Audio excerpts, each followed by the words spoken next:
This week on RSBANDB Update, Dead and Buried rewards us next week with Dinarrow enhancement and returns Zemouregal to the fore of RuneScape lore. The lore diggers are here with the complete history of Zemouregal from 2008 through the 6th Age to today. What's next for him?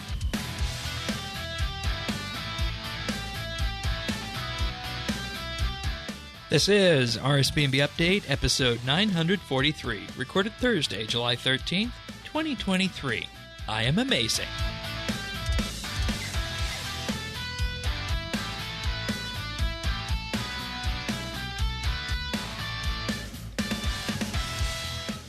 Hello, everybody, and welcome to another episode of RSBANDB Update. We got big news this week when it comes to looking at the finale, as it's been told, of the 4 and 3 season, Dead and Buried. We're going to talk a little bit about that, a little bit about Necromancy's story, as Necromancy is getting closer and closer to release on August 7th. And to do that, we're going to have a look at one of the key characters in this upcoming quest, Zemouregal. We're here to do one of our Lore Diggers segments, and to cover that this week, Tanis, you're here. You are each and every week. Welcome aboard. Thank you, Shane. Also joining us is Questcaping, resident lore person and quester here at Update. Hello there. And also joining us new to the podcast is Avernek. Welcome aboard. Thank you for having me. You might have heard of Avernek before from various areas around the RuneScape lore community, in particular when it comes to a number, I think you said you got a number of world firsts for archaeology, mysteries, and whatnot, right? For Orthan and Centistan, I kind of led the main mysteries, so the ones that ended the story through. Nice. And we were getting to know each other a little bit in pre-show, and like, your name sounds familiar. I feel like we worked on stuff before, but you actually submitted the winning entry for the Ark in the Rune Labs area expansion back in the day too. Yeah, kind of on a whim. I just wanted to get involved in the whole player power poll submission thing, and it did quite well. Yeah, and I think the Ark turned out to be one of the most visually expansive areas that they've ever done in the game. It had its own slew of mini quests and provided some different skilling things too. And I always hear from people that say we'd like to see the rest of the Eastern lands added into game, but I don't know if there's any plan for that in the future, or if that's too far away. But the Ark was definitely a fun area to go through. So kudos to you for mentioning absolutely that. Exciting. But before we get too far down the path, though, I do need to issue a big thank you to some folks, because you guys might remember that on last week's episode of Update, we unveiled what was called the RSBANDB Update Experience tier, and you guys have just jumped on that. It was a limited time offering. There's one slot left. It's on patreon.com/RSBANDB. But this week, I'd like to thank Andrew C., Drama Free, Jason S., Jesse W., Kesky, Maniac RS, Ricky A., Rippeth, and the Naked Captain as being part of our RSBANDB Update Experience tier members who just enable this show to go forward. So a big, huge thank you goes out to you guys. So round of applause to them. But we're going to dive right in. You can follow along. Full show notes available at update.show. You can find me in-game at Shane12088. Tanis is at Tanis79. Questcaping is Questcaping, and I assume you're Avernek in-game, yeah? Yep. Right on. No numbers. Fair enough. And, of course, we also have our Discord at rsbnb.com/Discord, and the Friends Chat, BitsBytes, as well. So, beginning with this, Dead and Buried, the 4 and 3 season finale, launching on July 17th.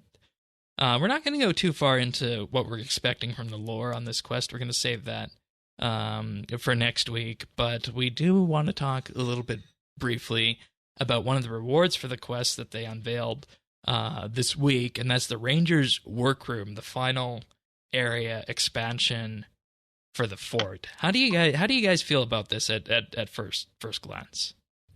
We're there, right? I think the final touches was Woodcutter's Grove, and it's hard to talk about it being such a it's hard to talk about it scaling it has skilling. But more of a headquarters type. It's like a skilling hub like feel. it's a hub, but it's you can, I don't know what you call it, right? Because you just have access to all of the stuff that you do, like and so it's more of a command center type thing, right? Despite having the command center building. Avernick, Questscaping, you guys have any early thoughts on this? You guys big fans of fletching? It exists. That's my general thought. Okay, fair enough. I don't think the numbers are anything to write home about as far as the increases to production. One of my favorite AFK activities is actually doing the care styling Zygomite thing, which I guess funnels into this, but it's not like the same like AFK. I can do this while I'm doing whatever else sort of thing. So, right. Yeah, if I make arrows, sure, but I don't find myself making arrows or bows often. I mostly just grab the pieces of Zygomite hair and sell them for quite a profit because someone else is doing it. Yeah, and that's been one of the things that has been talked about with this, about whether or not that scratches that itch, specifically for iron characters, because at tier 1, you get the fletching workbench, which you can use to make ammo, unstrung bows, and then ultimately string them. It gives you 2% chance to save resources when fletching, and a 1% chance to get an extra bundle of arrow shafts, including Elder arrow shafts, which does not include the tempered fungal shafts made through Zygomite care styling. Tier 2, that increases to a 2% chance on the strung bows when fletching unstrung, and a 1% chance for an extra bundle of arrows. Then at tier 3, this is the big one, the Wisdom of Anima perks. There's 4 of these, one for each Elder God arrow type, and having the perk unlocks allows you to imbue the Dine arrows into Elder God arrows of that type at a much faster rate at the cost of the XP gain on that. So with this, it brings imbuing those Dine arrows down from 4.2 seconds or 7 ticks to 1.2 seconds, which is 2 ticks for 15 arrows. And imbuing the arrows will now use 1 anima per arrow instead of 3, and token experience is 1% of the original XP. So it's a flat-up nerf to the XP that you would get for making these Dine arrows.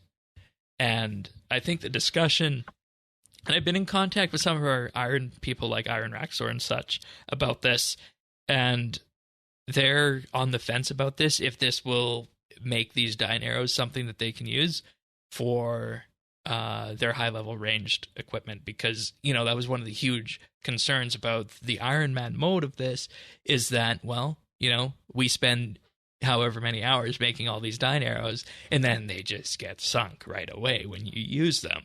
So we're waiting to see if that's going to scratch that itch. And, I don't know. I personally don't know many people outside of the high-tier PVM who are actually using the imbued arrows, let alone just the standard arrows on this. So, much like with the Woodcutter's Grove and other fort buildings that had a clear use, I don't know if this one's going to land and have as big of an impact as those ones did. But it's not really speaking to us, Tanis, like the Woodcutter's Grove did, I don't think. No. And I wish I could remember exactly what those XP rates were back when we did that episode. I don't think they're necessarily high enough to even draw, the XP players, the people that's going to be fletching over there compared to some of the methods. Compared to people who just want to make arrows, right? Right. It may be interesting. If they had boosted that, and then with double XP coming up, you might have seen a spike in it. But if I remember right, I don't think those were. Well, it's obviously not the highest, or it would be the meta. Charging the arrows was 244,000 XP an hour. Making the actual arrows themselves, the headless Dine arrows plus sharp shell shards, was about 600k an hour. So imbuing the arrows is the one that's being changed here. So that's going, but that's not the bulk of the XP, because that was But the that's not 240. the bulk. Yes. That's not the bulk of the XP. No. Yeah. And it's a time question of making everything else that factors into it too. As in, the imbuing takes a while, but I don't think that's the huge bottleneck for this. Looking back at the production flow on this. Evernick, you said you do the care styling and whatnot there. Is that something you still do, or?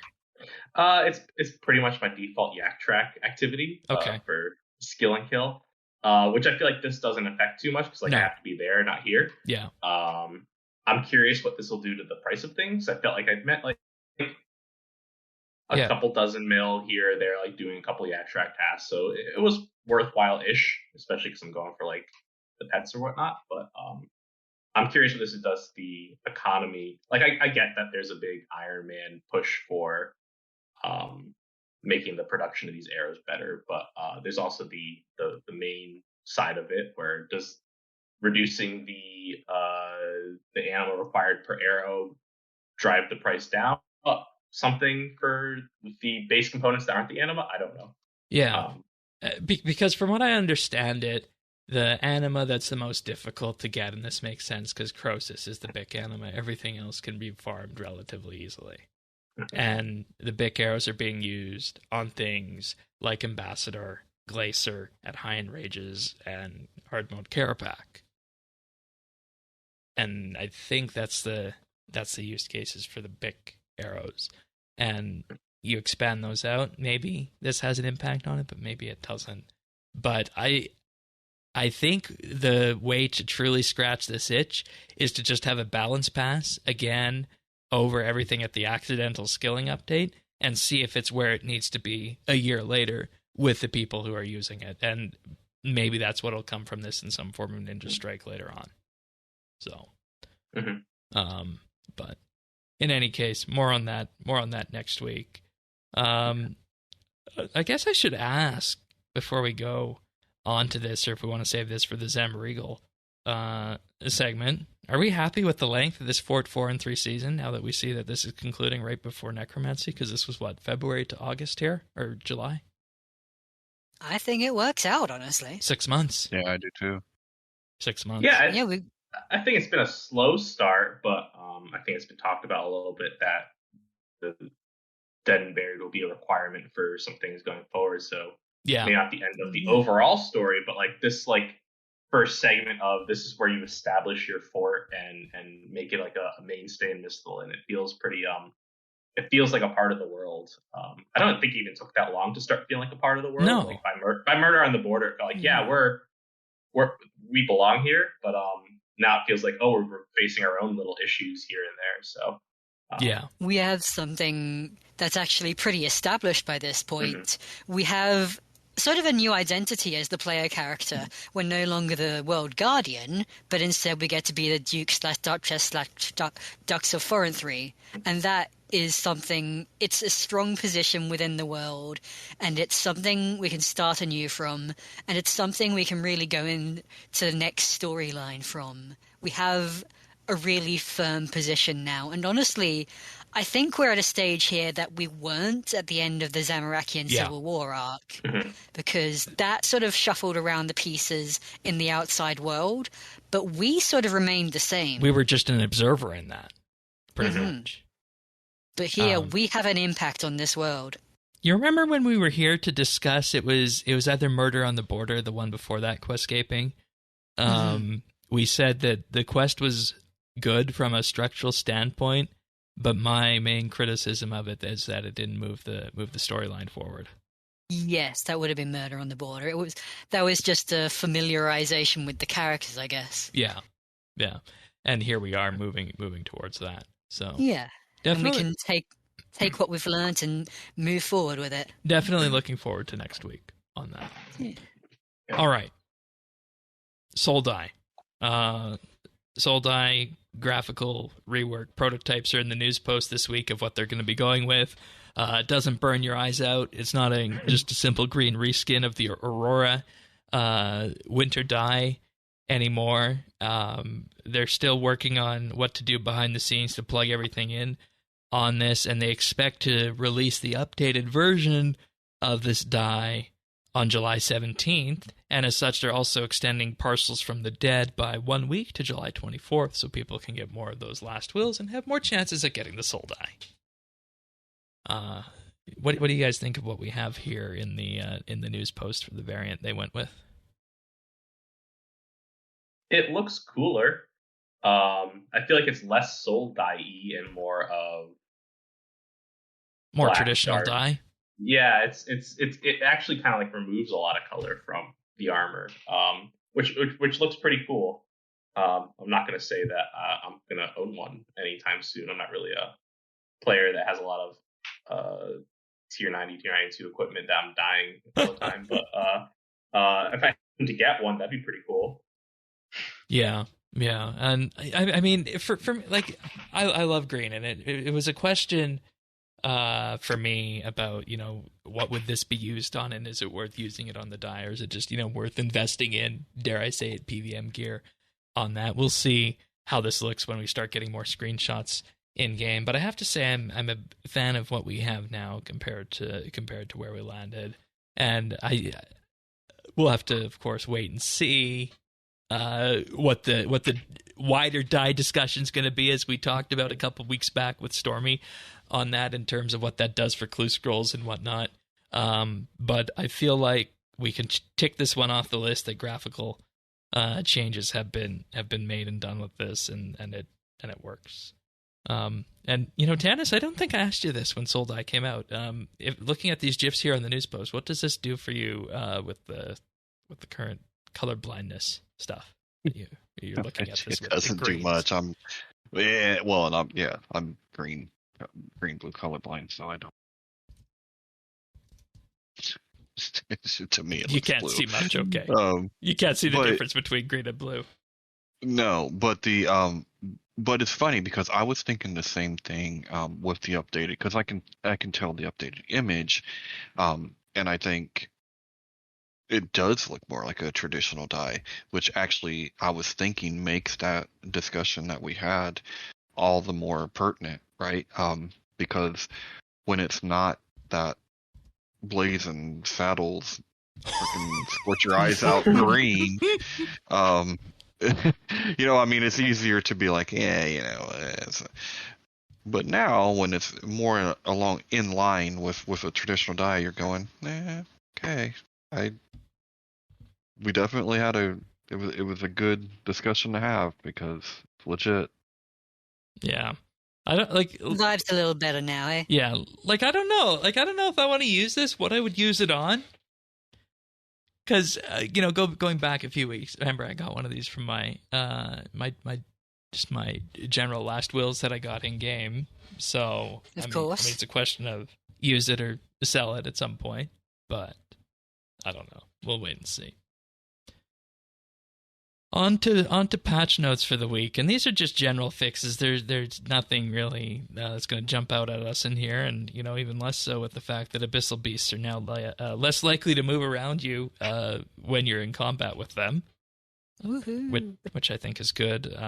Might have extra benefits for people who want to chain a lot of them up and use cannons, so to speak. But we'll leave that as a topic for later, because I know how you feel about cannons, Tanis. No, he doesn't. Players' walk animation overrides will no longer be disabled after squashing a Grand Seed pod. Remove the 13 defense requirement from a visit to Charlie, since 13 defense is no longer required to use fairy rings. A little bit of pure proofing, eh? I guess. I don't even know what a visit to Charlie is. I know it's an achievement. It's an achievement that requires the player to enter the unicorn pin in the Ardoyan Zoo by using the fairy rings. Oh yeah. That's a task Charlie being the set zookeeper. One, that's a task set one. Okay. Yeah, we've heard a bit about Taskman before. Are you on the Taskman train too, Abernick? No. Okay, fair enough. Recognize. General Greridor and Kriara's bodyguards now have a chance at dropping War Priest Armor pieces. I thought this was patched in years ago. What? Hmm. And just those two, like presumably the others are fine with it. Presumably the others, Zamorak and Saradomin ones are fine. So that's good though, because half the time when you're at those bosses, you're killing the bodyguards. So yeah, and those bodyguards just die in an instant unless you're doing hard mode. We're coming up to 16 years this August when the first God Wars dungeon was released, you guys. Oof. Wow. God Wars is almost old enough to vote. So And not they're to drive. fighting. And they're still fighting, yep. Fun little time capsule. Fixed an issue causing quest caves to activate the Stone of Jazz buff if a teleport to the Glacier Cavern was unsuccessful. Oh, wow. Oh, that sounds like it could be a bit abusable even, because that is a hefty damage buff. Yeah. And what makes a teleport to the Glacier Cavern unsuccessful is my next question. Maybe if you're teleblocked. Oh. Huh. That's weird. But that Makes sense. I mean, what player gets teleblocked in this day and age? Like what? I mean, someone who's abusing bugs. I mean, somebody who's using PvP, I guess. Does that imply that the game briefly thought you were in the Glacier Cavern, even if your teleport didn't work? Like, if you saw your character stay still, but the game thought you had gone there and not? Yeah, that must be how teleports work. Would... Like, it must move, like, the player data point there first before moving your screen there, if that makes sense. Right. What teleport would go to that? I mean, I always use the fairy ring. The quest gate. Oh. Okay. Yeah, remember they added all the Master Quest teleports onto the Questscape? No, I left mine at the cleaner, Shane. It's on it lately. Oh, yeah. Right. Forgot about that. Soul Wars avatars can no longer be killed using Death Touch darts. Sure. No more minigame gaming, I guess. Yeah. That's just wild to me that somebody can go into Soul Wars, or could have went into Soul Wars and used their collection of Death Touch darts on those. Of all Wild the places. to me that someone reported it. Yeah. I play Soul Wars sometimes. And What? I was going to ask if you'd ever thought of, if you've ever seen anything like this there. No, certainly not. I'm playing like crappy little organized games, clan versus clan, not something where someone's gonna everybody playing by the rules, right? Yeah, if someone's gonna use the Death Touch dart, they're gonna get kicked out. Okay. Large numbers in the high-scored music player interfaces will now come with a comma separator. In the music player interfaces? Yeah, I don't know where you would have that. I mean, I guess for the 1,000+ songs that we have, I think that's Fair the enough. only thing that comes to mind for that. It's good for readability. The fishing spot under the bridge in Shiloh Village has been removed. Why? What was it? Was it even accessible? No, it wasn't. It was just there. It was just there all the time, and it was not accessible. Great content. Cool. And then we move on to things related to the max cash update still. Attempting to empty your money pouch into an already full bank will now return the correct error message. Previously, a few weeks back, it would have disconnected you, so this is growth. Attempting to move items from your bank to a beast of burden that would trigger an error message will now display the correct error message. And the traveling merchant and fancy dress shop owner will now correctly display your true monetary worth when interacting with their respective stores. You gotta of course have the traveling merchant and fancy dress shop owner knowing exactly how much money you have. Gotta flaunt it. And then there was an issue with the unwelcome guests perks in the guardhouse that I wonder.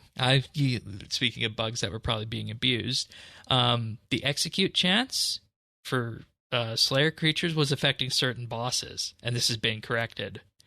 These were bosses like Old Sawtooth in the Temple of Amanishi, a huge selection of bosses in the Dragonkin Laboratory, but not the big key bosses. These are things like Varak Little, Sangri the red, and Alhonargard the black. Also the same thing for the Shadow Reef, including others such as Masuda the Descended, the Corpse Carrier, and Bossy McBossface, of course. And then in the Zamorak Undercity, we had Fred, the Cerberus Juveniles, the Denizens of Infernus, Smolders the Revengers, and Maelstrom, the Raging Waterfiend, were all being affected by this, where if you were on a Slayer task for those, it would have a chance to execute them. That makes me... Oh, God.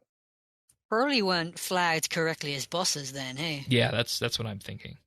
I'm curious what Slayer creature they thought they were, because that perk works on Slayer creatures. So, like, what did it think Fred was? Well, it's only... it only seemed to be affecting elite dungeons. Yeah, like a lot of those mini bosses must have been flagged as some Slayer or something. Yeah, or just big NPCs that weren't necessarily bosses in that same regard, and then they were caught by that. So, Tanis, you strike me as someone who likes the smell of rich mahogany. Yep. The My Fort Smells of Rich Mahogany achievement is no longer appears to be locked in the achievements interface, and the tooltip has been updated to correctly list 60 construction as a requirement. Okay. I moved on to Elder Wood now, but mahogany has a special place. Yeah. You can no longer store noted items in a wood box. Modified wood spirits will now award the players with extra logs when the adds or related effects are used. And the Mkando hatchet now sheaths correctly, and the glow from the augmented version is now brighter and visible from all angles. Then, one more, I think. When setting the quick teleport option in the Nature's Sentinel outfit to the Elder Tree in the Woodcutter's Grove, the chat message will no longer say, "No quick teleport destination selected." And that's our patch notes for the week. And as you can tell, they're just fixes around the edges. They're not huge quality of life fixes. But they're appreciated nonetheless. Decades in the making, apparently. Yeah. Good that they happen. All right. We're right on track for where I thought we would be. We would be time-wise. We're going to discuss the Necromancy insights in just a moment, but I want to thank our Patreon supporters this week for allowing us to do what we do here. And in particular, I'd like to thank Alfie S., Amos Reed, Andrew C., Arvids L., Big Huge Rat, Chunk the Monk, Cycle RS, Drama Free, Duramax, Free Milk, Jade Gizmo, Jason S., Jeebus, Jesse W., Kesky, Ling01, Maniac RS, Mohan V., Nate the Great, Nick G., Parnassius, Renhawk, Ricky A., Rippeth, RS Nerdherd, Samuel FL, Scott DS, Shirtpants, Tabby, The Naked Captain, The Dabbin Goat, Tim, Tom V., Ukulele Steve, and Zan. Thank you, everybody, for your support. Truly means the world to us. And in case you're wondering what we're talking about, you can head on over to patreon.com/RSBANB, and there we have 4 tiers to choose from, starting for as little as $1 a month. And with that, you gain access to an entire back catalog of monthly bits, which is our monthly bonus shows that we do. We most recently did one this month talking about our hypothetical archaeology mini sites. Where would we add archaeology mini sites? We talked about the city of Arpasandra, we talked about Crandor, and the clearing under Priv. So if any of those sound interesting to you, you want to hear a bit of a backstory about what we would have, what questions we would have the lore answer, what the relic powers would look like, you can sign up for as little as $1 a month at patreon.com/RSBNB to gain access to that monthly bit and so many others. We also have a VIP tier where for $3 a month you'll receive a special VIP rank on Discord, which includes a chat channel and high-quality stereo versions of the podcast, and a shout-out at the start of each and every month. For $5 a month, you can join the Insider tier, where you receive a shout-out on the podcast each and every week, and you also gain exclusive access to the outtakes that we use to make the clip show at the end of the year.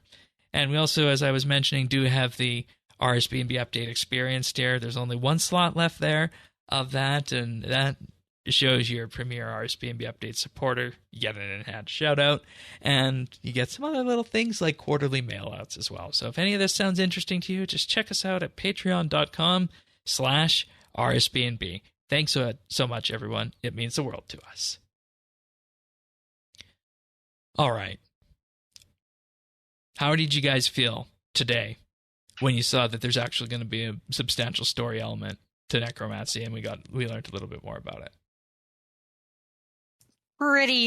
Honestly, pretty glad that it's following in what's quite a tradition at this point, in that all of the skills newly released have been pretty story heavy. Like, I don't think anything's ever going to be as story heavy as archaeology, which is pretty much just story delivery, the skill. But also having something just really underpinning it lore-wise along the way it's good to have a driving narrative, something to keep you interested as you go, and not just to grind. Yeah, and I feel like the blueprint of a new story or new skill was set with archaeology, that it needed to be something that they needed to include something story related. Yeah, and it feels like not only is it part of the general content delivery roadmap that they've been really pushing forward through the ongoing update cycle, it's also just it's continuing the RuneScape story as a whole, because we have a big new update, we have a big new thing to deliver story through, and I'm interested to see how it happens, because Necromancy, it's going to be a weird skill. It's combat skill, hey? Yeah. Mm-hmm. Which I mean, you pair those two together, that's not a normal pairing. No, and it's not an obvious, story delivery mechanism, is it? No. How do you feel, Avernick, with what we saw today and what we knew coming in? Yeah, it feels like it's, like you said, it's like a evolution of the archaeology model. It feels like a lot more this time, a lot more attention is being put towards the meta story, whereas with archaeology, it was kind of like each of the sites had their story, but the meta story kind of fizzled off at the end with writings at the walls. But this one feels like beginning to end, they have a clear narrative in mind, and it's going to motivate and drive you through this skill, which I'm from starting with the combat skill, it's like, okay, you use this to fight things you've already fought before. So what's the engagement? And I feel like this is a large chunk of that. This has been a lot of the new stuff. Yeah. And I need to also underscore with this that when we got the details of this, Mod Raleigh said that, there was going to be quests involved. And the immediate question went to, okay, is it quests? Is it archaeology mysteries? Is it mini quests? And we were talking a little bit before, and the question, I think, came to the answer that it's archaeology mysteries. Mysteries plus a little bit. So,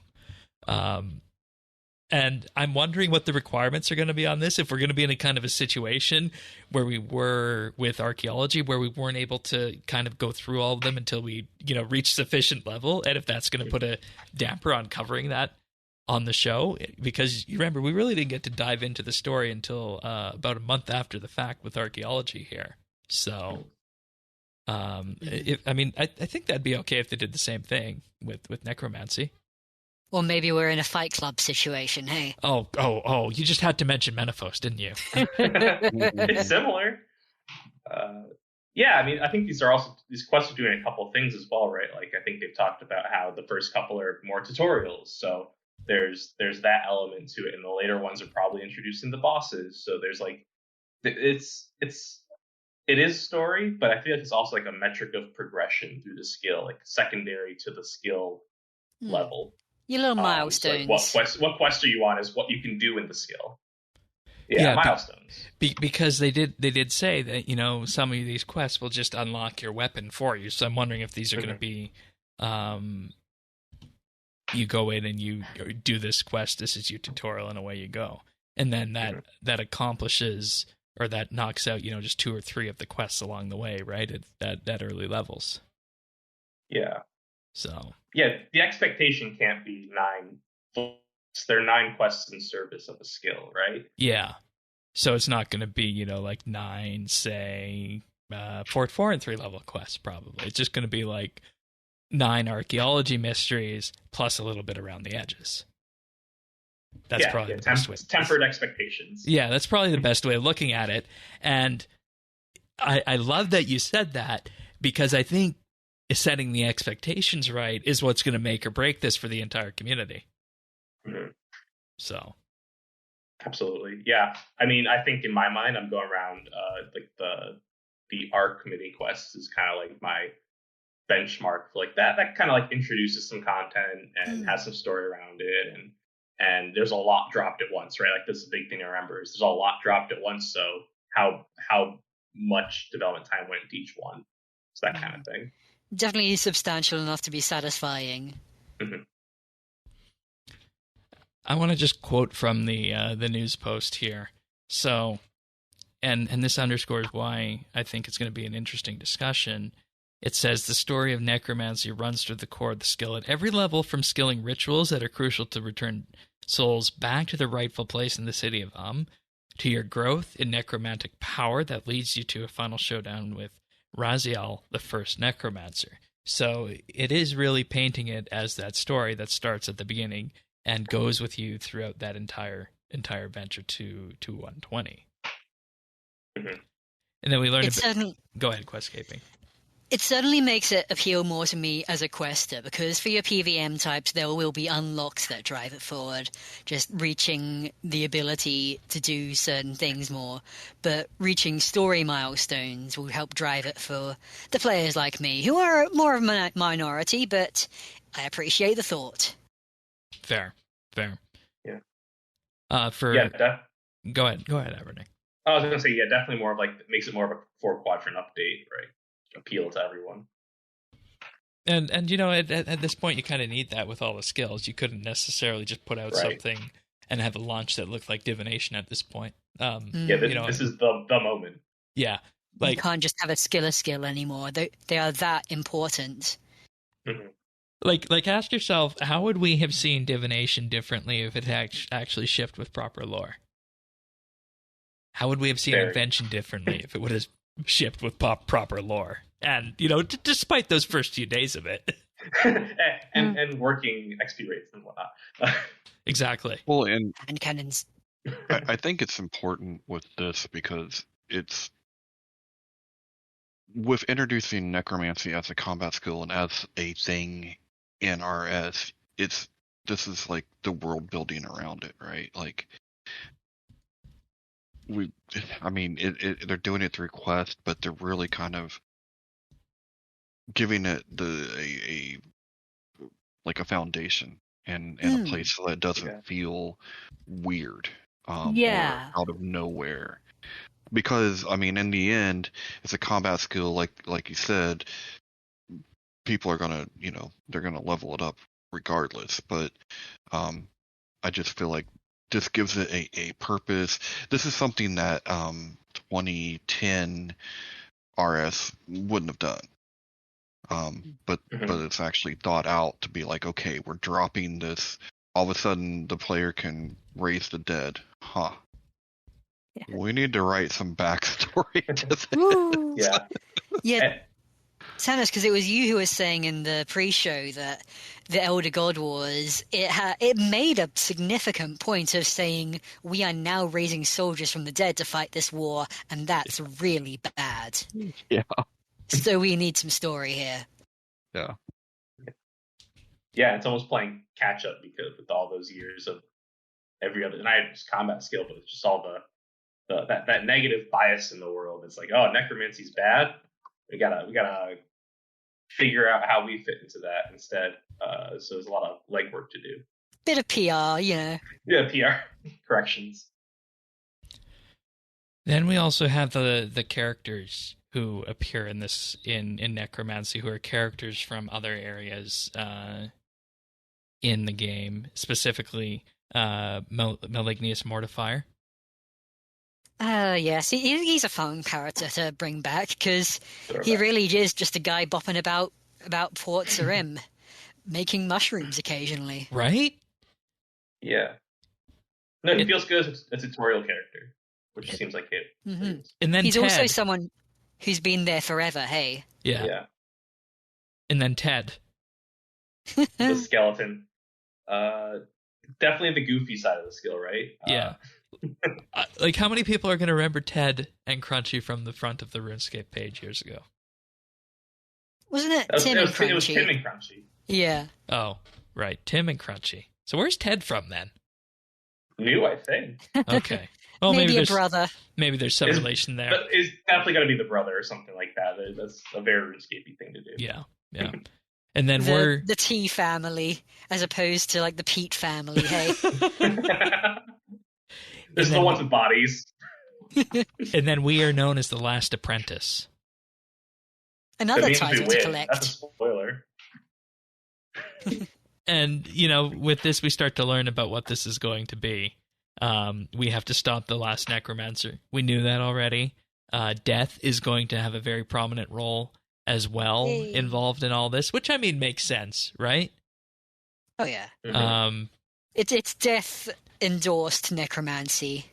And remember, it's consensual necromancy, they said. Yep. There's that angle, too. And they said Death has tasked you with studying Raziel and even being trained directly by him in order to master the art of necromancy. So we start to see these relationships forming, and you can imagine that there's going to be some backstory and conversation amongst you and all the other characters as you move through this as well. So combine that with the quest, combine that with the wider lore ramifications, we start to realize that, this is probably going to have a lore impact. I don't know if it's going to be as big as the archaeology lore impact was in terms of getting the entire world ready for the Elder God Wars, but it's definitely out there, isn't it? In terms of what the impact is gonna be. And I think it sounds a little more self-contained. yes, Even if we are precisely. working with massive concepts of death in RuneScape, it's also still within the underworld, hey? Yeah. Mm-hmm.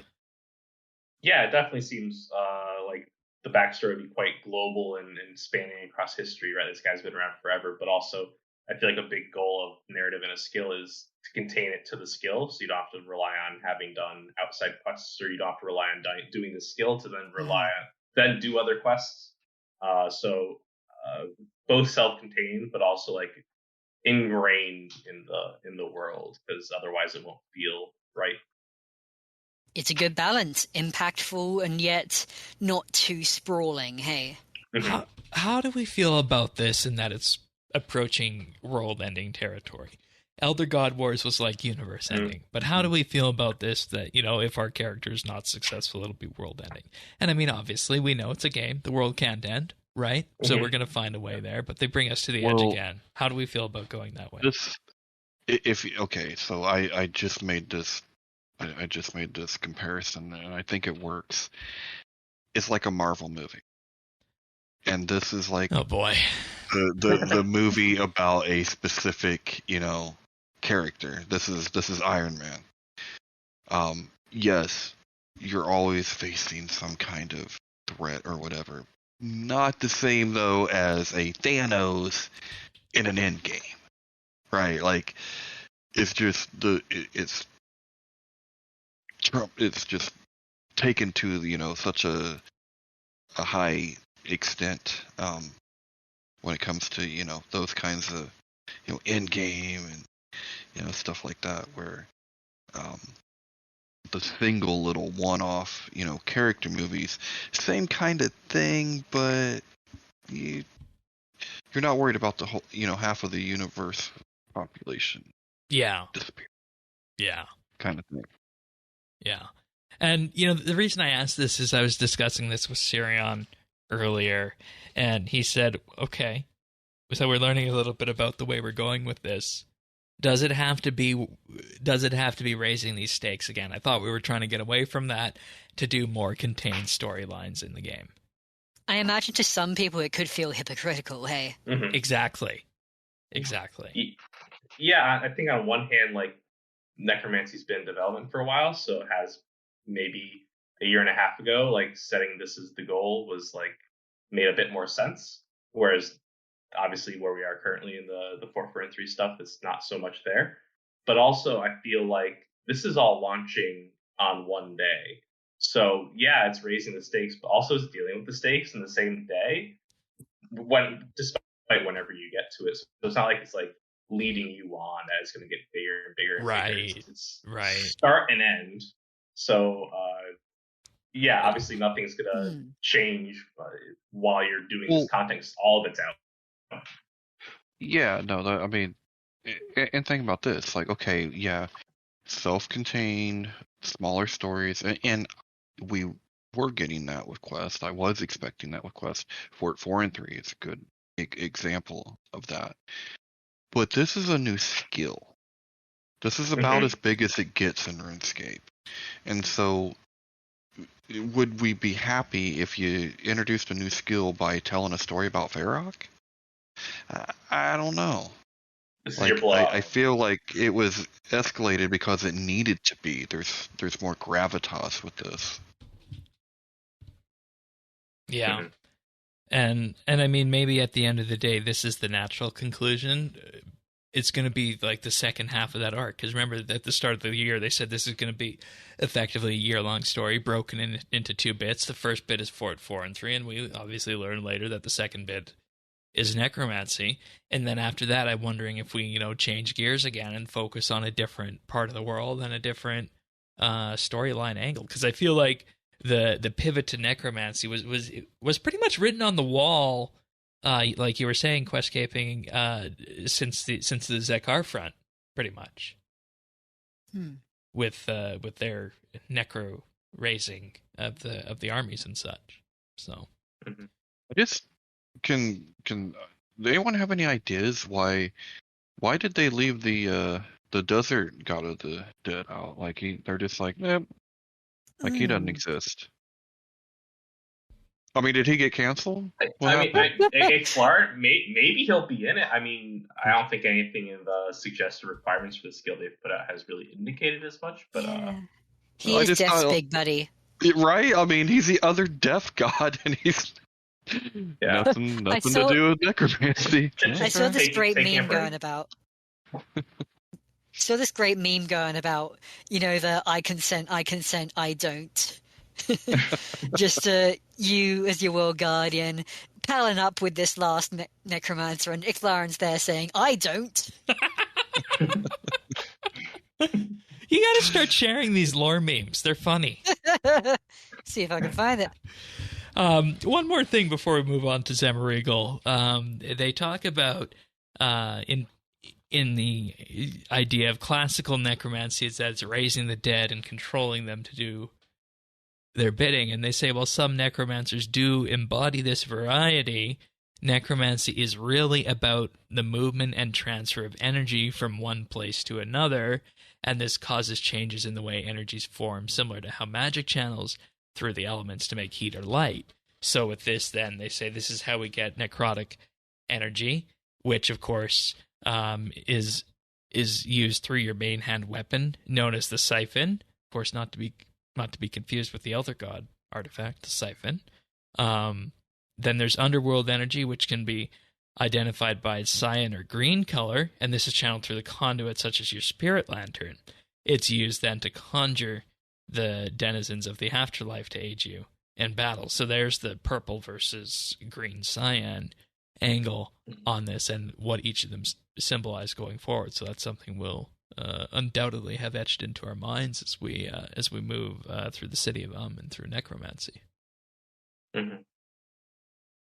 Yeah, that necrotic description honestly feels a little too abstracted. I feel like you could say that similarly about divination, runecrafting, and magic. Yeah. Because the point it's missing is that it's the transfer of energy between like bodies or beings or something like that. But I feel like it's also just a very justifying, like, this is okay. We can do this. This isn't bad. Mm-hmm. Thank you, Questcaping, for that. There we go. I'm showing this on the video version for folks who are watching on YouTube. If you're not, the meme says the myth of consensual necromancy. It shows a character. I don't know who the one in the middle is, but they both say, I consent. And like you said, Iclarin, off to the right, I don't.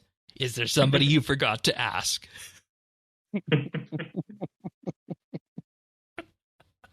Quality content. Oh, let's just end the show right here then. That's all, folks. No, we're not. I brought you guys together here to discuss Zemouregal. And, to be fair, Questcaping, you brought Avernick. So thank you for suggesting Avernick for the show. I'm glad that you're here. But let's talk a little bit about Zemouregal, because I felt like we needed to do this going into Dead and Buried next week. But you asked me about Zemouregal. I know he's a Zamorakian necromancer, a Majorat, and I don't know much else beyond that. So that's why I asked you guys here to fill us in on some of these questions, in particular about what Zemouregal has been up to and, what we might expect for him as we head into Dead and Buried next week. So the way we're going to do this is we're going to start with a basic overview of Zemouregal's history, talk about his connection to RuneScape necromancers, which is, of course, very important given where we're going in a few weeks, and then do a deep dive into pretty much everything we know or can think of about Zemouregal's past in RS, and potentially where we could be heading in Dead and Buried with him. So, Questcaping, do you want to start us off? And Avernick, Tanis, you guys just feel free to jump in whenever you want here. Absolutely. So, Zemouregal, he is he's been a RuneScape villain for quite a while, introduced in Defender of Varrock way back in 2008, way back when RuneScape was just really ramping up its story. This was a little before Wild Gothic sleeps in the grand scheme of lore things, so we're having our build-up to Lucian and stuff, all our Stone of Jazz, Staff of Armadyl. He's that sort of era. So the way he's been depicted has varied quite a bit over time. He sort of started off as this legendary villain, the Scourge of Varrock, fought off bravely by the legendary hero Arav, and has sort of varied from time to time to a sort of meme Skeletor, practicing his speeches in the mirror and whatnot. He's a Majorat. So you may know your Majorat, your Sliske, your Lucian, Zamorak back in the day. He's a semi-godlike being, functionally immortal. He's been around for quite a while, a few thousand years, give or take. He is aligned with Zamorak, and that comes with caveats. He's a bit of an independent type and a bit hot-headed. We've seen him at times sort of grumbling and grousing, not being too happy about his lot. He's also, sometimes, a bit of an idiot. Has a habit of charging into situations unprepared, and can pay the price. He also has a single-minded obsession with taking over Varrock. He's tried at least twice, one way back in the day, and one more recently that we fight off in the process of, doing our quests. And there's also an alternate universe in which he did take over Varrock. You might know it from the Dimension of Disaster special quest. Yeah, that was the 200th quest I was going to say. Always interesting to look into that, I think. Mm-hmm. It's definitely an alternate timeline, but there's some interesting lore stuff if you dig in. Also it's definitely where the meme Skeletor portrayal comes from. That's what I'll say about that. Yeah. But yes, he has a few characters surrounding him.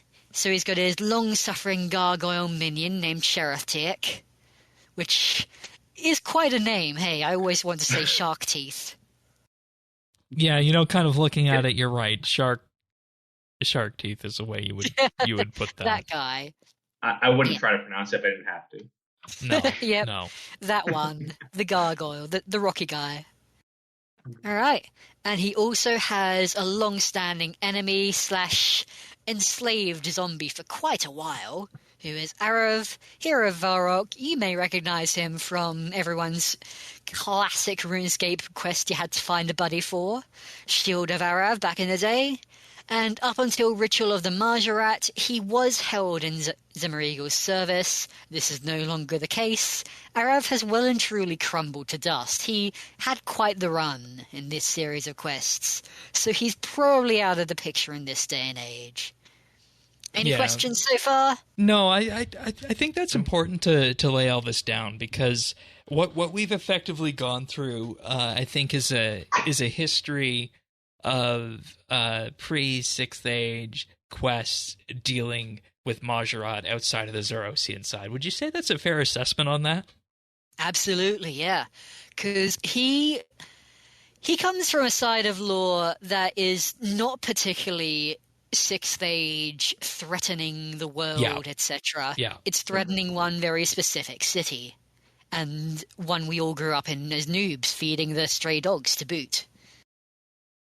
And, So you got to wonder, and I'm sure we'll talk more about this after, at the tail end of the segment, is he going to try again? Probably. Oh yeah, I don't doubt it. Yeah. Yeah. Okay. I think also importantly, like, you've already described one villain arc. This is his first villain arc. There's more. Oh, he keeps yeah. going. So like he's definitely recurring. Mhm.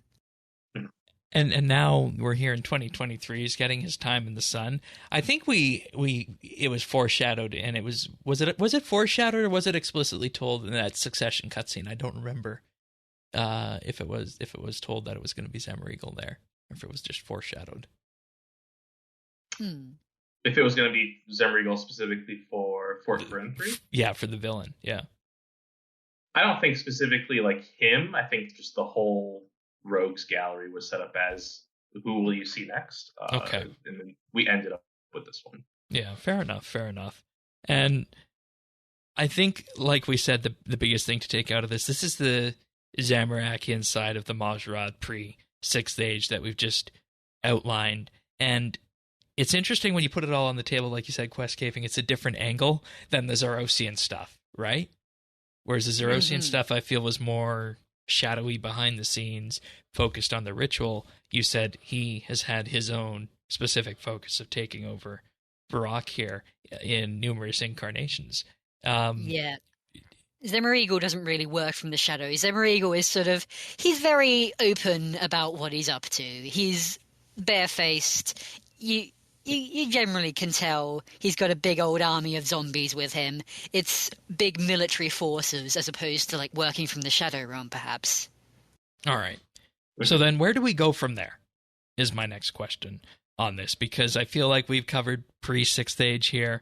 I think we have to have a conversation about his connection to other RuneScape necromancers at this point, right?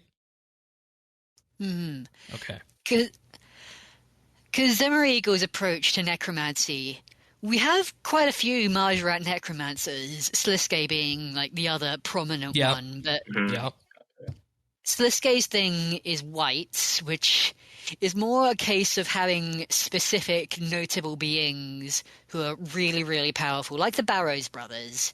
But that is definitely not Zemouregal's approach. Zemouregal, Arab, I feel. Yeah. Probably closer. Arav is a special case, it seems. Special guy.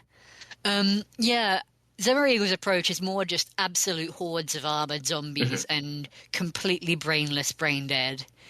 Not really useful for much more than charging on cities in massive numbers.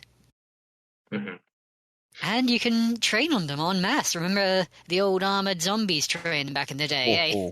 That used to be very popular. Oh, yeah. You can thank Zemouregal for that. Are those still used post-EOC, Tanis, do you know? Oh, yeah. Okay. Really? I swear I've heard something about training up your invention stuff on them. Oh, yeah. Wow. It's someone hasn't been paying enough attention to them, so they should probably be balanced if they're still used. All right. Mm-hmm.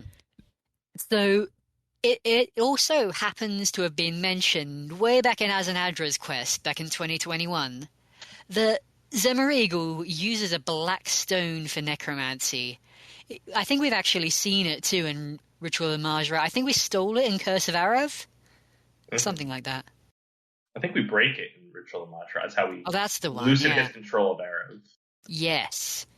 Yeah, so that is what he relies on as a sort of focus for his necromancy. And that is a bit of a red flag, honestly, because black stone has bad connotations in RuneScape. No, really?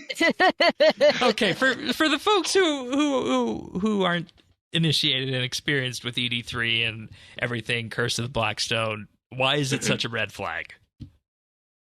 So, have you heard about our Lord and Savior Zautak? Yeah, that was a very mythical creature that people wanted for a long time to turn up. Oh yeah, we're thinking big writhy eldritch dude, like big grabby blackstone hands. It's bad news, basically. You know the ambassador? Don't be like the ambassador. Don't go summoning eldritch gods now. Really bad course of action. And suffice to say, Blackstone, that's that sort of genre of thing. Best to stay away from it. Meanwhile, our boy Zemouregal, not the brightest in the bunch. He thought it was obsidian, apparently. It's almost insane how he seems to use it a decent amount and hasn't gone mad. I don't know if it's being dense or whatnot, but it feels like anyone else that uses it tends to feel consequences pretty soon after madness and hearing voices and serving the dark gods Zautak or whatnot. Warping into some wild entity. Just kind of doing it. He's just having a good time. He's just stupid enough for his own good, hey. But they're not Majorat though, right? I mean, so fair enough. We haven't really seen Majorat with Blackstone. He is kind of basically a god, so. And that's a really scary connotation when you combine those things together. Ooh, true. Yeah. Do you want to mention the thing you picked up from Azanadra's quest now, or do you want to save that for later? Because you briefly touched on it. Do you want to go into that more now or later? I think let's save that for later. Okay. So it's at this point, I think it would be wise of us to just go a little bit deeper into everything that we know about Zemouregal in preparation for next week. This has been the kind of top level overview that we see here. I guess I'll ask you, Tanis, any questions before we move on to the more deep stuff? Now that we got the basics out of the way. No, this stuff I remember. I played through. And, yeah. And I mean, I want to just take everybody back. I feel like it was 2016 when we were looking at the final pirate quest. Ooh, feels like that was 2017. Okay, it's 2017. Yeah. Okay, 2018 then. I remember there was this huge thought at the time that the Pirate Quest series was going to go in the way of handling Zautak, because it was thought that he was under the sea there in the Pirate Lands. But it didn't go that way, and instead we dealt with Zautak and the I don't know if we say echoes of him, but Zautak's influence, of course, in ED3 with the Ambassador, and later in the Curse of the Blackstone quest that tied all of the elite dungeons together on that. And I remember at the time people were kind of bummed out that we weren't getting, more Zautak influence. And I feel like, aside from the quest that shall not be named that I mentioned a few weeks back on the show, this is an area as well, in addition to that one quest, that people would like to go towards. I don't know how you feel about that one quest that shall not be named, Avernick. I don't know which quest you're talking about. If you say it, it pushes it back by another month. Oh, interesting. Only a month though, so you can rack them up. It was the Big Bird quest that was going to be Rod Raven's quest before he left. So you're saying that there was a perceived correlation between the two, or just they're both things? No, all I'm saying is that these are two things that people wanted in great detail in the lore communities. Big yeah, I feel like Rite of Passage is probably sorry. You said it. You said it. Shoot. I feel like that's Bird. probably many reimaginings already, and many more down the road if we ever get it. No matter what state it was in or currently is in, Yeah. like the game's going to change between now and whenever we get it, if we do. And the reason I mentioned this to bring it all back to Zemouregal is that we had the people talking about Rite of Passage. We had the people talking about Zautak at the end of the day, and those were two threads that people wanted pulled on in great numbers that were never really pulled on, and maybe it was just the way I was looking at and talking to people in the lore community at the time.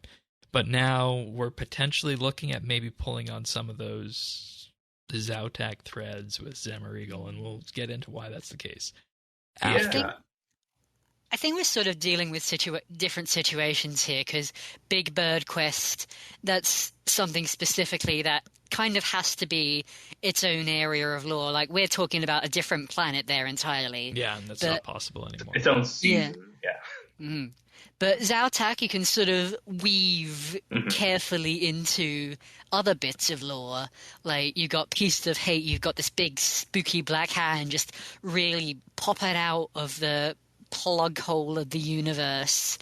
You got all these corrupting influences and the elite dungeons. I think you sort of have to go fairly delicate when it comes to Zautak, because this Eldritch Lovecraftian entity thing, you can't really explain it or lose the mystique, okay? That's the appeal, yeah.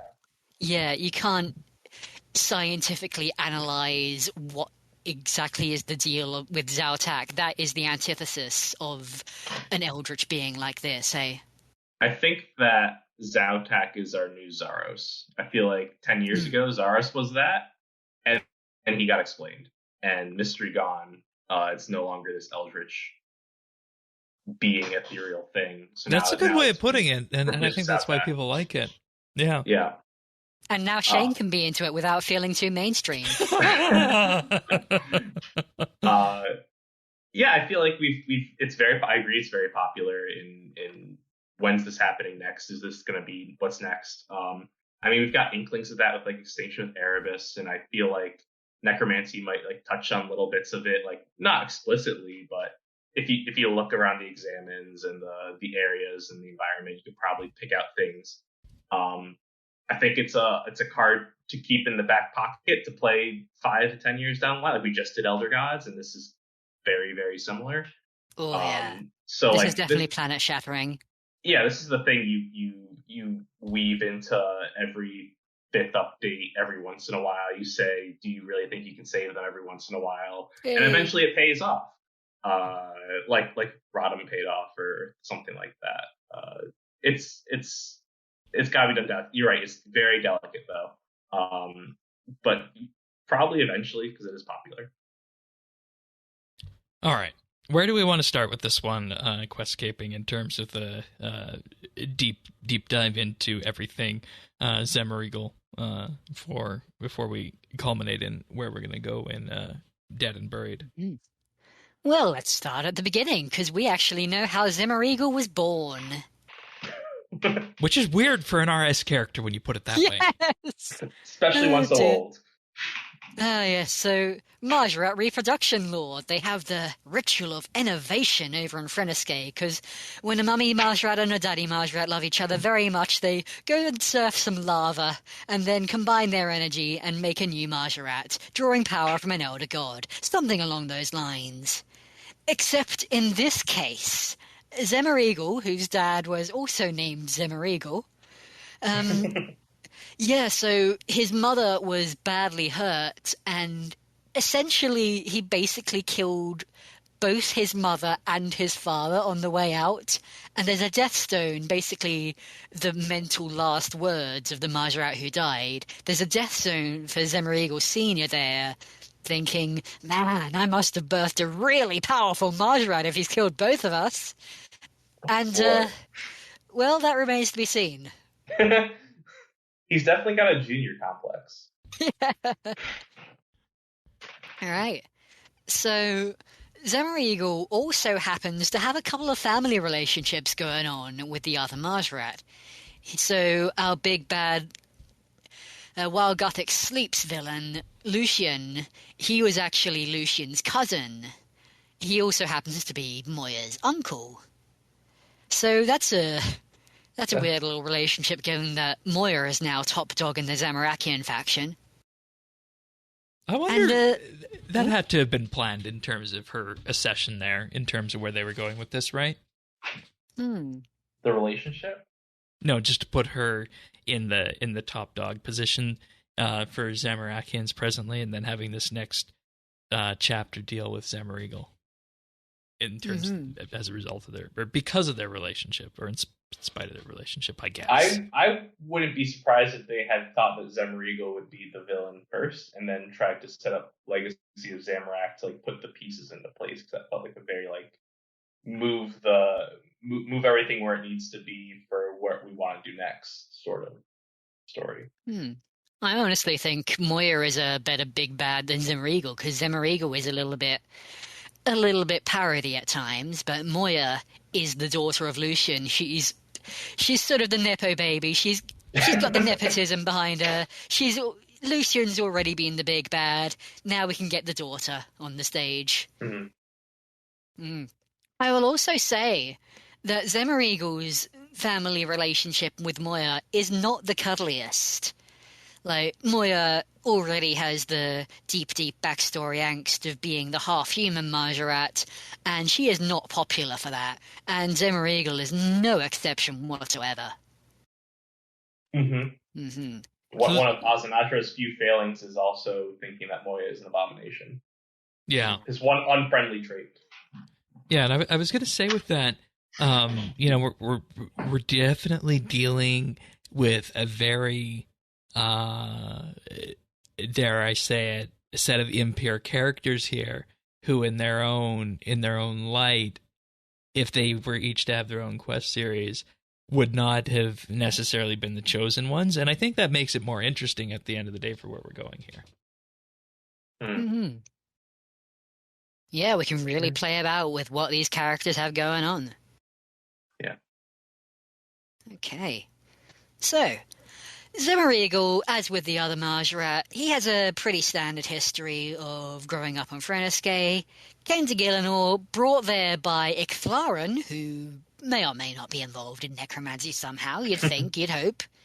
Icthlarin and his sister Amaskut, and employed by the Menophites as a stern judge is what they were called, basically an elite fighting faction. Of course, this did not last very long at all. They ended up, all of them defecting to the Zerosian Empire. And, well, the Zerosians won pretty conclusively and ended up taking over half the world. And Zemouregal in particular was given the rank of Legatus, commander of a legion. So he's a general, not quite the same rank as our Legatus Maximus Zamorak, but under his command. A very military type. Which is so interesting when you pair this back together, because you would think being involved in that, in particular on the betrayal side like that you wouldn't necessarily have a positive outcome for that, but the fact he went on and attained that rank, I think, speaks to what he is capable of. Yeah, a lot of the people involved in the big betrayal, they had some pretty high ranks, and this was not we're not dealing with small fry here. Zemouregal was a pretty big cheese back in the day. Yeah. Do we know when he started doing necromancy? Like, was that like his selling shtick back then, or did he figure that out later? Or I don't actually know the answer to that. Good question. I don't think we do either. He could have just been a big brute force fighting guy. Right, he could have actually had real living armies. No, I think it. Well, if we ever get another lore Q&A, that's a question that could definitely be thrown up there. Yeah, because I know Mod Jack has these big documents that have been going around for a few years about the composition of the various armies, and it's well known that the Zamorakians would fight with the undead. I'm not sure about the Zerosians. That seems a little too uncivilized for them, probably. No, they did have the Cult of Orcus, who was a big old necromancer. Right, and we never really saw Zemouregal's name in the same sentence as Orcus. Right, like and in archaeology, so I don't know if he was involved in it. Right, and that's what gives me that exact same thought there, is that typically you would think that those would be partitioned away, but maybe not? I don't know. Anyways, carry on. Maybe our boy Zemouregal was in it from the start. Maybe he was a late bloomer. All right. But yes, so Zemouregal, he was in fact one of the people who was by Zamorak's side as he walked into Zaros' throne room and said, "Get out of here."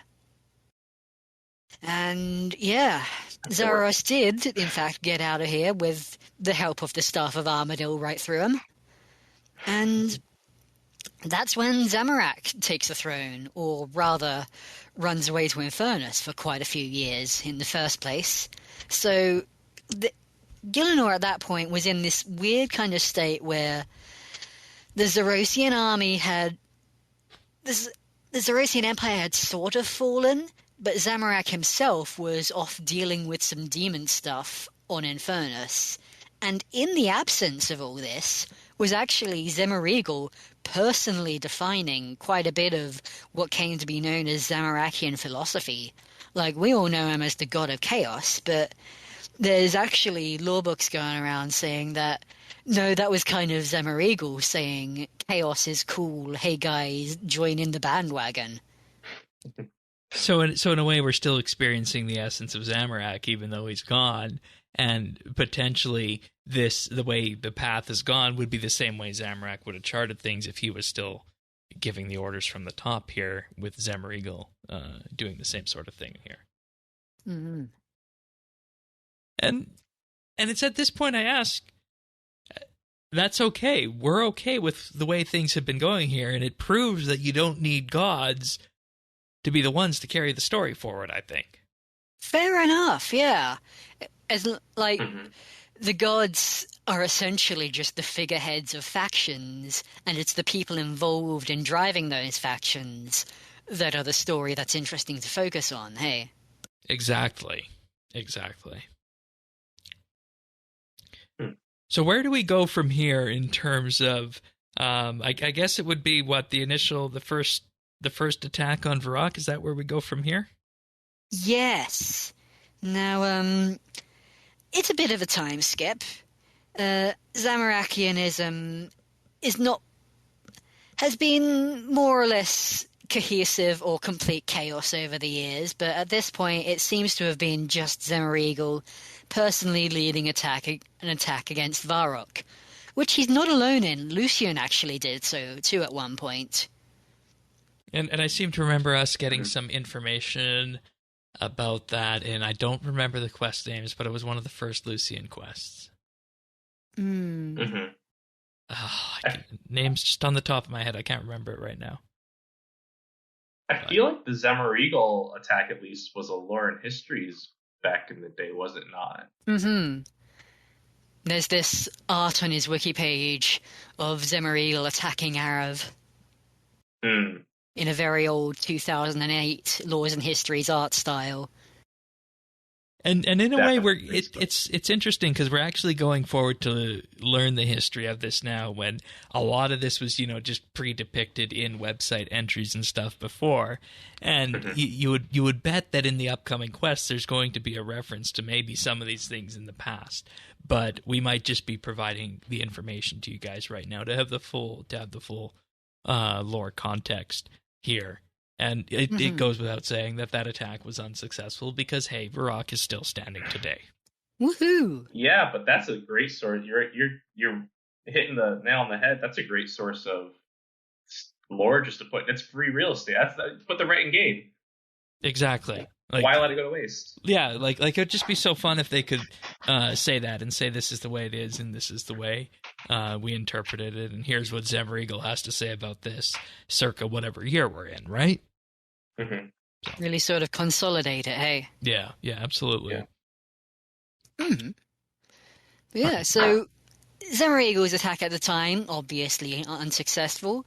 He was, in fact, defeated by Arav, who...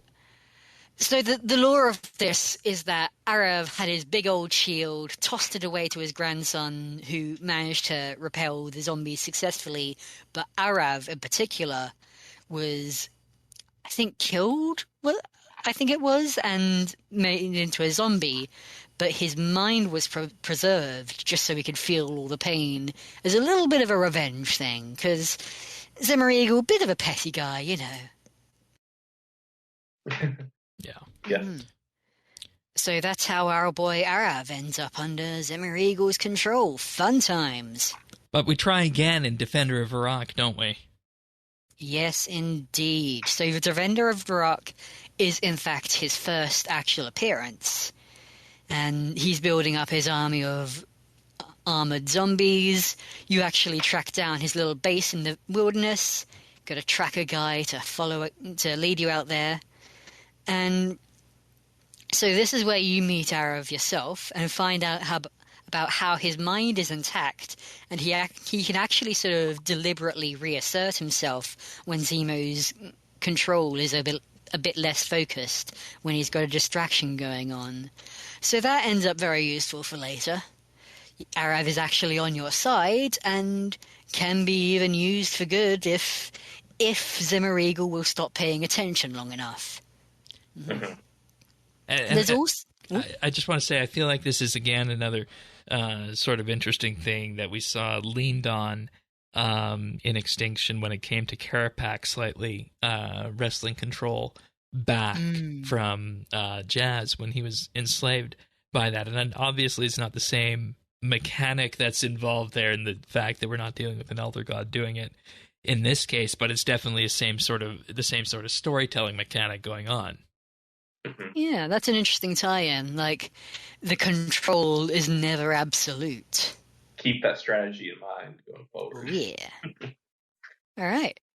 So yeah, and also in this quest is a bit of an iconic RuneScape quest moment where you're uncovering the dwarven city of Kamdazal, you take a peek in the Sacred Forge, have a bunch of basically hallucinations of various Varrock people telling you bits of prophecy information, and then up pops Zemouregal, who has seen you snooping about somehow, and is here to say, hey, what are you doing? Get out of here. I love this quest when we did this. I remember going through this and seeing that and thinking, that this was, of course, a potential city that would be added to the game. And, of course, it wasn't. But it was one of those moments where you can kind of look forward and kind of see what could be, right? Yeah. All those buried cities that RuneScape players want, hey? But, hey, we got Sentistan at the end of the day, so that's fine. Woo! Yeah. But yes, I think old school RuneScape actually has Kamdazal in some degree. They do. Yay! Skilling area. Woohoo! But yes, so Defender of Varrock leads into the Curse of Arav, which at that point is... We've already done While Gothic Sleeps by this point, and we're now building into Ritual of the Majorat, the really big early game Majorat finale. Well, early RuneScape lore, I should say. The first time we got close to ending the world. Right, yeah. and when you say early, I feel like this was also the point in time where we learned that there was going to need to be a ritual of rejuvenation. We just didn't know what that would look like or when that would be quest-wise. Yeah, you get a lot of characters talking ominously about going north and whatnot. Yeah, very Mysteries of the Majorat sort of setup. Mm-hmm.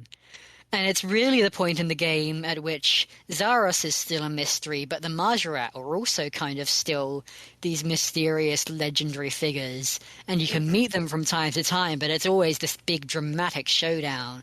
Like talking to Lucian directly at the Stone of Jazz, that's intense. That feels like anything could happen, hey? Yeah. And at this point in time, I don't remember the sequence of events on this, but did we know at this point in time around Curse of Arav and whatnot that the Majorat had human form in the world, or did we learn that after the fact? I don't know. I think Temple of Sentistan came after this, and that's where... Right, it was at the end of Temple of Sentistan, he tells you to go find him in his human form somewhere. Right. But there's also Ali the Wise, who has just been, a normal person, Majorat researcher, Yeah.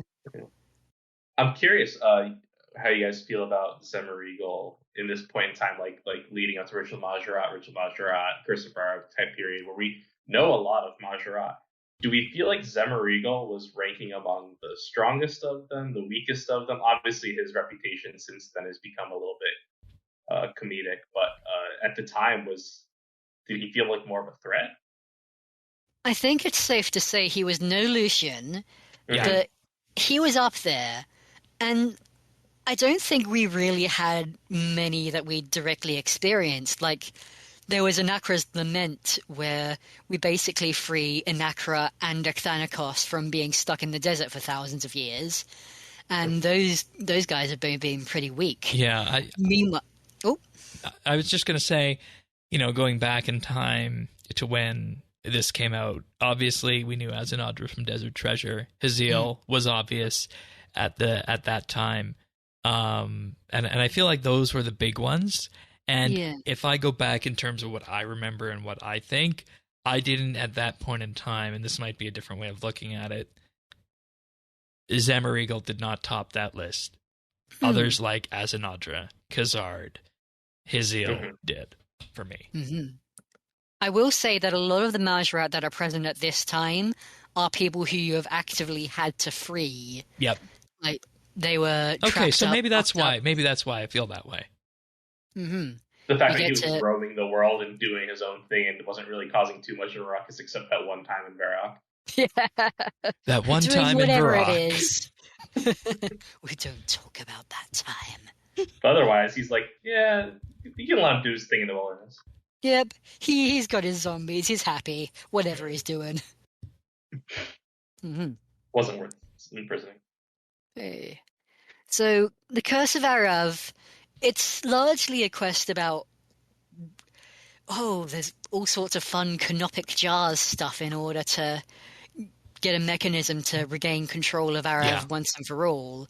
But in the process of doing this, you actually have to break into Zemouregal's fortress, which is right by the ritual site, conveniently. And there's all sorts of fun little Majorat backstory you find out here. You find out there was a Majorat named Lamestard who tried tunneling underneath the ritual site in order to get recharged by the ritual but not have to actually be there. And it turns out what he actually did was tunnel directly into Zemouregal's basement, which was really cool for just having a handy captive to sacrifice at the ritual. Bad mistake to make, though. We needed Mod Blackwitch back in the day for all these. I think you guys know why. Oh boy. Oh boy. Just imagine what you could have found in that basement. Oh, Zemouregal's stash, hey. I'm sorry. Continue. Well, something you do find in Zemouregal's basement is Zemouregal's notes, which actually serves as our first introduction to quite a lot of the Majorat. I think it's actually the first direct mention of, like, Sliske in game, which is a big one, hey. Oh, yeah. So Zemouregal's notes, you get your very Zemouregal-flavoured opinions on each and every Majorat. And, well, in his case, his entry for himself is, "This is me. I am amazing." I feel like that one line has spun off into so much of the content we've gotten. Yeah. That's definitely inspired the entirety of Dimension of Disaster. Yep. Meme Skeletor origins. And right you know there. what the funniest thing about this is that, well, not funniest, but the thing that reigns most pertinent in my head is that this is why people, I think, called this a golden era of questing and lore, from While Gothic Sleeps up to Ritual of Majorat, just because of everything we've been discussing here. It did a lot of the same things that the Sixth Age did, but without that world-ending bent to them, I think. If that makes sense. That's fair. Tanis, what's your memory of these quests in that era? I guess it depends on who you are, because if you were a Majorat, your world was pretty damn close to ending, right? I mean, the whole ritual. Yeah. So, no, I mean, I remember these being big, huge milestones that I had to work towards. I remember Ritual of Majorat at the time was kind of, that was the gateway to the little Glakers, and and boots were still relevant, and you had to get through this content to get to those best creatures for that. Yeah. Do we need more Majorat lore in the game? Specifically around this area up there? I don't know. I think of all the I feel like various... it's been tied off nicely, but there's always so much that could be pulled on in terms of threads and expanded, right? They're I fan think kind of... favorites. Yeah, a little oversaturated, if anything, but they are really, really popular with a lot of the more fan types, hey? Yeah. Yeah, A lot of fan arts, a lot of Mod Black Witch pin-up art. Maybe a little less quests where there's 5 of them at a time and sprinkle one in every once in a while. Yeah, it's so they can be individual powers and not just... It's the same sort of thing where you've got the oversaturation of gods, hey? Where they sort of start to stop meaning anything if you've got them all the time.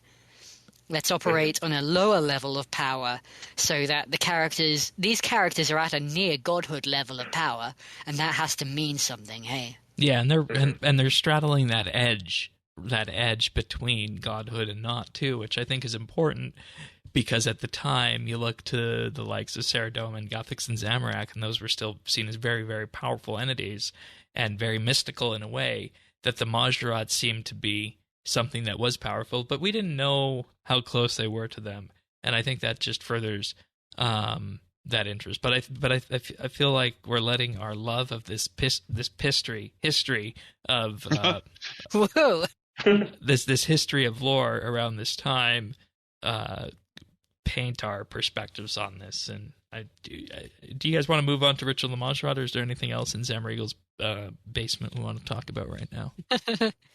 I don't want to know what's in Zemouregal's basement, honestly. Okay. I'm happy with This Is Meow Amazing. That's my favorite line. Absolutely. All right. So, Ritual of the Majorat, the big one.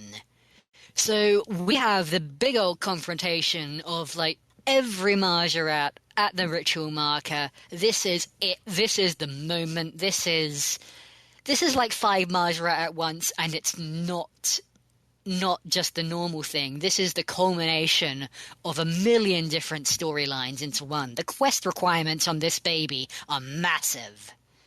And you've got Zemouregal kind of having to toe the line with his big cousin Lucian, who is very much domineering this ritual that's going on, to the point where Lucian actually betrays him and pretty much ignores him outright when Zemouregal's getting attacked. And it's at that point that Zemouregal decides to turn on Lucian, and Lucian ends up, becoming the scapegoat right up until they present another sacrifice that's a much easier one to make. There's a whole story going on here. But yeah, suffice to say, the cousin relationship is also not a very good one, eh? Yeah, and I feel like what we're getting at here is that when we look at Zemouregal, it just becomes a mirror, sort of the way of a history of the Majorat, and I think that's fine because as we know here, we're off doing their own things, but Zemouregal definitely has his own style, as we highlighted at the beginning, and I think that's becoming more clear in terms of as we move from Defender of Varrock through Ritual of the Majorat here. Yeah, with the Majorat, it really is just sort of endless betrayal, isn't it? That's the name of the game. On large scales, from the Zerosian Empire to the smaller ones, Zemouregal's not really a family man, is he? I would say no. I would say no. No. I feel it. Oh, go on. Oh, no, you go ahead. No, I was about to move on. You go. I was going to say, I feel like the Ritual of Majorat's probably a good turning point for Zemouregal as a character, that this is where he starts to get sidelined, because Defender of Varrock, Curse of Rob, okay, he's kind of like the main villain for a bit. Now he's starting to be compared to other Majora, and he's not coming in first. Like we said, he's not first place. And other than Dimension of Disaster, which was a side story, he doesn't have the spotlight basically until now, like till 2023. So like the last 10 years, Zemouregal's been second, third, fourth place. That is an entirely fair point, yeah, because it is at this point that he just becomes part of the Majora ensemble cast that gets dragged out every so often, hey. And that explains why it's so important that the quest coming out next week fulfills everything that he's been up to since and explains why he's doing what he's doing. Because we're looking at this list here, and like you said Avernick, after this, into the Sixth Age is what? A little bit in Dishonor or Dimension of Disaster, and that's about it, right? That was his one standout in the past 10 years. Yeah. Yeah. Go ahead, Questscaping. I think you wanted to take us into the Sixth Age at this point. Not quite yet. I will say that in Ritual of the Majora, he also loses Arav. Like, Arav finally gets to break free, and there's a little bit of post-quest content where you actually get to put Arav to rest. Like, the guy just finally collapses right there on the ritual site. And, so not even his premium zombie Zemouregal has anymore. He's just got his gargoyle who he can rant at or whatever. Right. Putting Arav to rest is kind of like permission, like, okay, the story we were telling you with you is done for now. And they didn't really give him another shtick until much, much later on. Yeah. So going into the Sixth Stage, I have actually condensed this into a little bit of bullet points, because he is present during the World Wakes. He's one of the guys trying to break into Guthix's tomb. But he is also just one of the boss fights. Like, he's part of an ensemble of characters. Zemouregal's trying to break in, but also a Nakra, General Grador, we've got Krill Tutsaroth. It's really just a gauntlet of bosses, and he is one of them. And he's not very successful either. And in some ways that diminishes his character, I think, in terms of what we had been looking at before. Right. Yeah.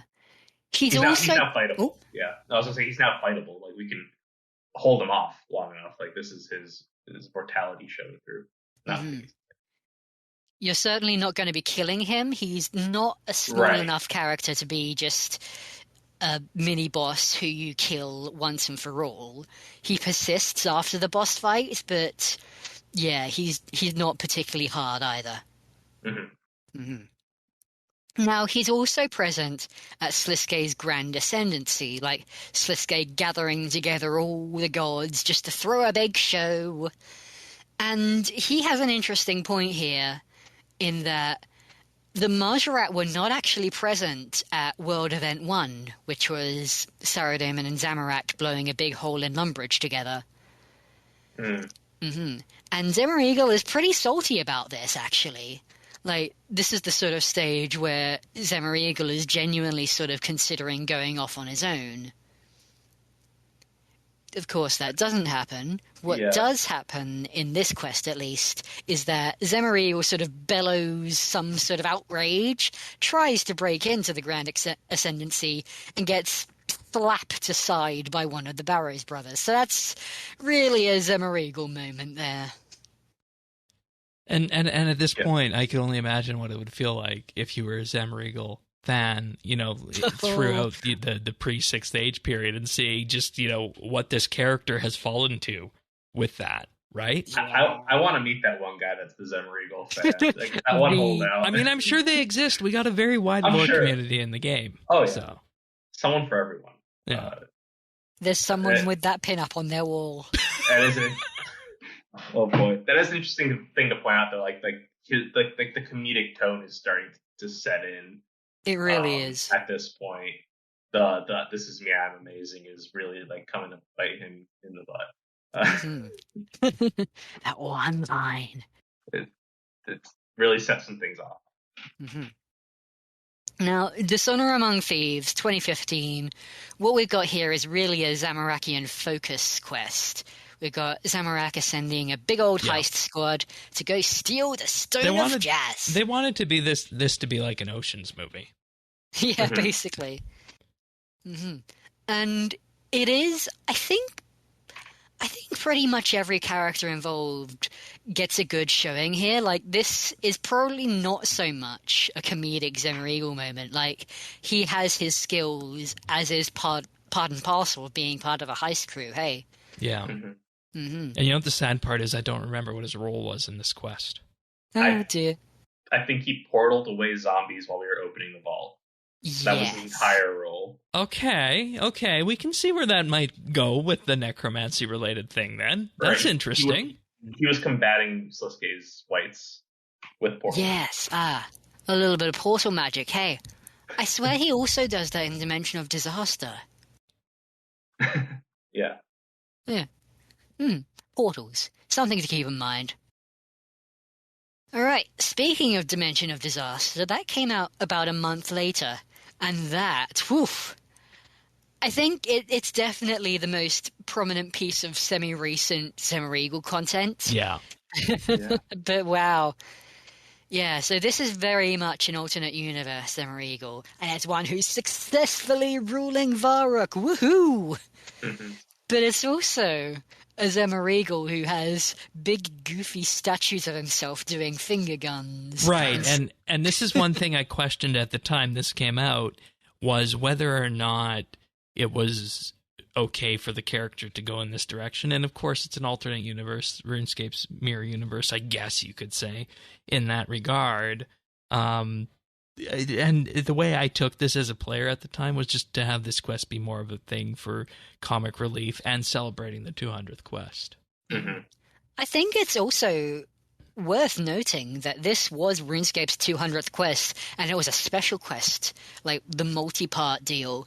They took a quest series to represent RuneScape questing, and it was Zemouregal's series.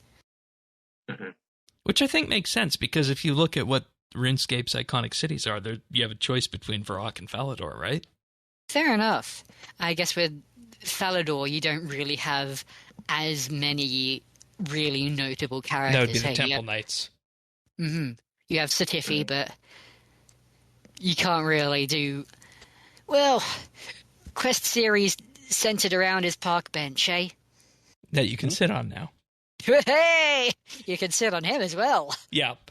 Hey, but yes, I think Zemouregal was probably the right choice to go with here. It's a good, compact little series of quests, redone, revamped a little bit, and there's undead cows in the boss fight, which is a choice. Yeah, I absolutely love Dimension of Disaster. I thought it was a great reimagining of a couple of quests. Yes, Zemouregal is super, super goofy, but I also feel like the story that near the end that Arav gets with finally getting to confront Zemouregal and take him on himself. Like, you don't actually fight Zemouregal in this one. Like, it's you controlling Arav doing it. And I feel like that was a really strong second go at a send-off, whereas in Ritual of the Majra, it was kind of like a post-quest little achievement thing. This one okay, that's like, a good point. Arav got his go at it. That's a good point. Sure, that's a good point.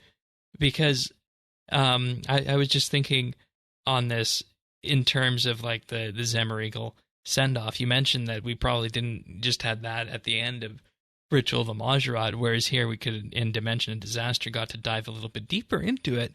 And I was thinking on this, while you guys were discussing this, that on its own, Dimension of Disaster would make for a good RuneScape book or movie. Fair enough, honestly. Yeah, it's good. It's solid, beginning to end. Yeah. And, you know, maybe I have a renewed reason of things to look for and go back for when I actually go and finish all the content in Mirror of Varrock, because I haven't done that as part of the Master Quest stuff yet.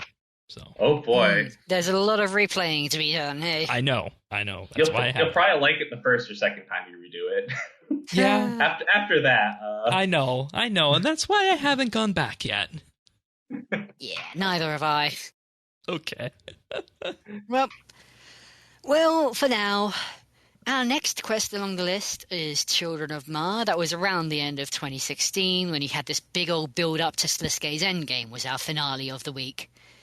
Well, finale of the era, I should say. Yeah. And, yeah, so Children of Ma, You have another Margaret ritual, and Zemouregal is just an absolute pain the entire time. Good God, this man. So you're traveling with your cool buddy Karshai. He's a neutral Margaret. He's big and fluffy. He's a Viking and he can drink like anything. Woohoo! We love our boy Karshai, and you get up to RuneScape with him, and there's all these lava falls that, well, Karshai was going to teleport you over them, but instead Zemouregal pops up, kidnaps Karshai, takes him as a hostage, and leaves you to surf the lava falls on your own. Oh God, what is happening here at this point? I was thinking. Zemouregal making your life difficult is what?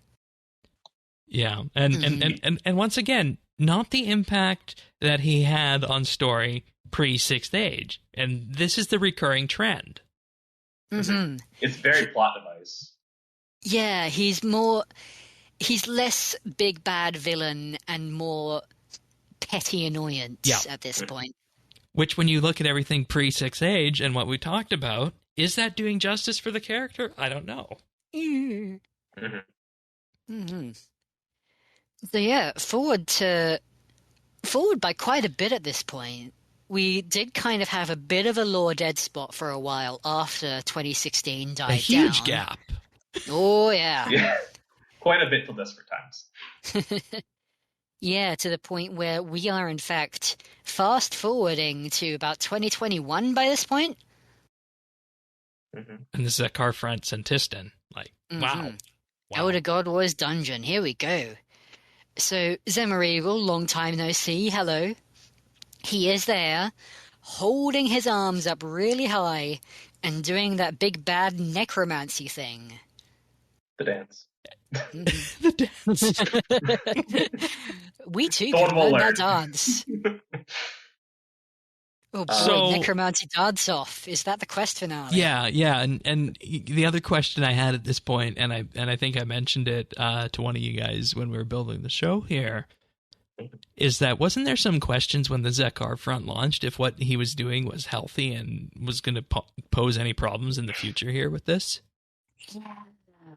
Yeah, I'm pretty sure the point of the I have Het quest was that we're trying to find a thing that's not necromancy. Bingo. Specifically. It's like, yeah, we resorted to it for this point, but let's try to undo that. Let's try to stop. Yeah, this is desperation point. This is, we do not want to be even touching this. But meanwhile, Zemouregal is the guy you gotta call if you want a whole lot of zombies all at once. Of course. Woohoo! Brute force! And no tactics, just throwing zombies at it again and again, which is basically what the front was at this point. Yeah, and that's what it got to, and we realized that, they needed to do something on that. And I think we took a break for Christmas at that point in time, and we recorded that episode about how the Elder God Wars was going to end, and none of us really predicted the way they were going to go. This isn't an Elder God Wars podcast, but we did do Lore Diggers at the time for that, in terms of just looking at everything that was happening at the time and whether or not there was another way forward. And once again, I'm going to keep saying this, diminished impact for Zemouregal. Again and again. Totally a cameo at this point. Yeah. Just one of many faces on the front, hey? Yeah. Then Legacy of Zamorak? I mean, that was recent. That was last year. We had thoughts he was going to be appearing in here, but at the same time, not doing the character justice just yet, I guess. I think this is the recovery point, right? Like, yeah, it's where it starts.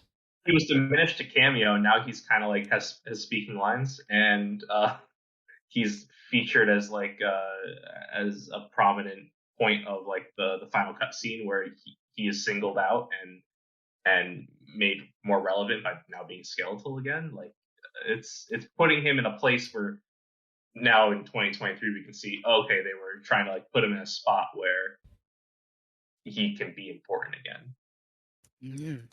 And this is really where the good old family relationships are coming into play again. Like, Moya is officially top dog. She has maneuvered her way into the top position, and she is not happy with her uncle throwing a tantrum about it. Yeah, like, she is the one who just blasts him aside and turns him skeletal all over again. I think that turning him skeletal again is purely an aesthetic move. Like, let's make him look like a badass necromancer. That's actually Fair good. enough. That's actually a good point, because the looks before that really wouldn't fit within what is necromancy, right? Mm. It was also the iconic Majrat look before Ritual of the Majrat, because up until their ritual, they were all decaying and really sort of gaunt-faced, skeletal, bony. And that was iconic to RuneScape lore big bad villains for quite a long time. So it's interesting that there's a deliberate return to that aesthetic, hey? Yeah. And then that's a good point, but I just want to be cautious about maybe reading too much into that. But I guess we'll find out Fair next enough. week, won't we? Yeah, see how much of a big Yeah. villain he actually is, eh? Yeah. All right. So Murder on the Border is where it becomes almost entirely clear. Like, I remember on the podcast we did for this that there was a letter Z being signed on this letter, the orders to the assassin, and we were pretty much thinking that's got to be Zemouregal, hey? You Who were else at thinking this that. point? You were thinking that. Were Okay, there I any was other thinking- guesses? Well, I mean, it just happened to be at a time when there was, an army marching in Eastern Europe that also signed their tanks with the letter Z on it, too. Are you saying it's Russia signing these assassin orders? I'm just saying that was something else that came up in chat at some point with that. Oh, dear. But obviously Well- Zemouregal in this case. Yes, Felt in pretty universe. Oh, dear. Yeah. Hmm. Sorry for derailing you. But Thanks, Murder Sean. on the Border, obviously.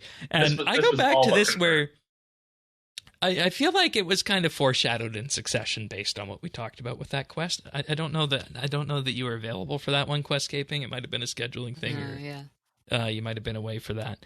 But I feel like we also had a discussion about Zemouregal in succession, and the fact that there was rumblings of necromancy on the way with that. And I think Tanis, do you remember if it was? I think it was just Thaxion that episode, wasn't it? Yeah, I think so. And it was he who made the connection to Zemouregal and what could potentially be going on with that. So, Good call. It obviously carried on, and we got the confirmation in Murder on the Border, and unwelcome guests. I feel it's obvious with that big door in the wilderness, in the Yep, crypt. he's right there. So. Mm-hmm. And that's where we are And- today. Unless there's anything about the door, the risen ghosts, or the phantoms that you guys want to talk about that links to No, it. there's not really much to go on in our Morecambe guests, honestly. He is a bit of a stock villain, but it's also not very much content. Not I feel- yet. I feel like him being a stock villain is absolutely to his benefit for being chosen for this role, though, because in this world where we're building a storyline that's not dependent on the Elder God Wars and everything that come before it, stock villain of the week type feel is kind of what you want to get people on board. Yeah. Well, fair enough. And it also makes it easier for writing, too, going into Yeah. Dead and Buried. So Know I what you're guess... getting. Mhm. So I guess in that sense, Zemouregal is a fairly good choice in that he's not particularly world-ending. He's city-threatening, but he's also not... It's not killing Gothics, you know? Yeah, we're not going back to that level at this point. No. So. Okay. Okay. Anything else history-wise we want to talk about before where we go with Dead and Buried? Specifically that one key point where we were thinking on here. I feel like what we have done is we've done a really, really great job illustrating that pre-Sixth Age this character had depth and he was being used a lot. But post-Sixth Age he kind of just faded to the background to the point of almost becoming irrelevant until they start adding influences back to him last year and making him the central point in our current storyline. Mhm. And Feels accurate. I feel like that's the way quests are going to go in the future, is that this is what they're going to do when they want to move a storyline character. or storyline forward, they're going to pick a character and just go with that and its surrounding area. In the same way that, and I always point this out, that if people wanted a gnome finale, this is likely the same way they would do gnomes. They would just pick a character in that area that would be tangentially and directly related to gnomes, much like how Zemouregal is related to the Majorat, but also to the undead with Necromancy that we have coming up soon. And that's the way you do these sorts of storyline connections with that. Tanis, any questions before we go on to what happens with Zemouregal here in Dead and Buried? No, I think I'm ready to find out or speculate what we're going to get. Yeah. All right. Predict it accurately. Yeah. So questkeeping, right. I'm going to leave this one to you because this was your find, right? Yes. Okay.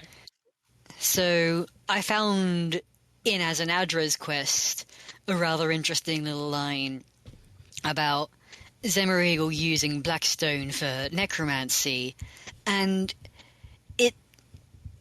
we know Blackstone is bad news, but what we also know, because they've been very tight-lipped on the promotion for this quest, haven't they? It's basically just the rewards we know about and pretty much one single screenshot of involvement with a Dragonkin tomb.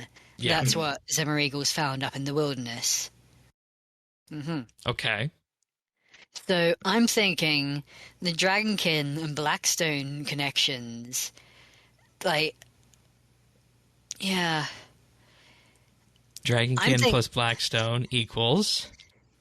Yeah, we got Zaltak going on here, I think. At least some sort of rumblings of Zaltak. Now, do you think it's going to be just a reference off to the side? Do you think it's going to be some sort of echo of it? Because I remember there being a discussion, I don't know if it was at a RuneFest or in a lore Q&A, that at the time they felt like most of what they wanted to do with Zaltak was done in terms of handling it with the Ambassador and Curse of the Blackstone. I think that might even have been a podcast episode when we had the J-Mods on talking about how Zaltak is a bit of an abstract villain to have, hey? Okay.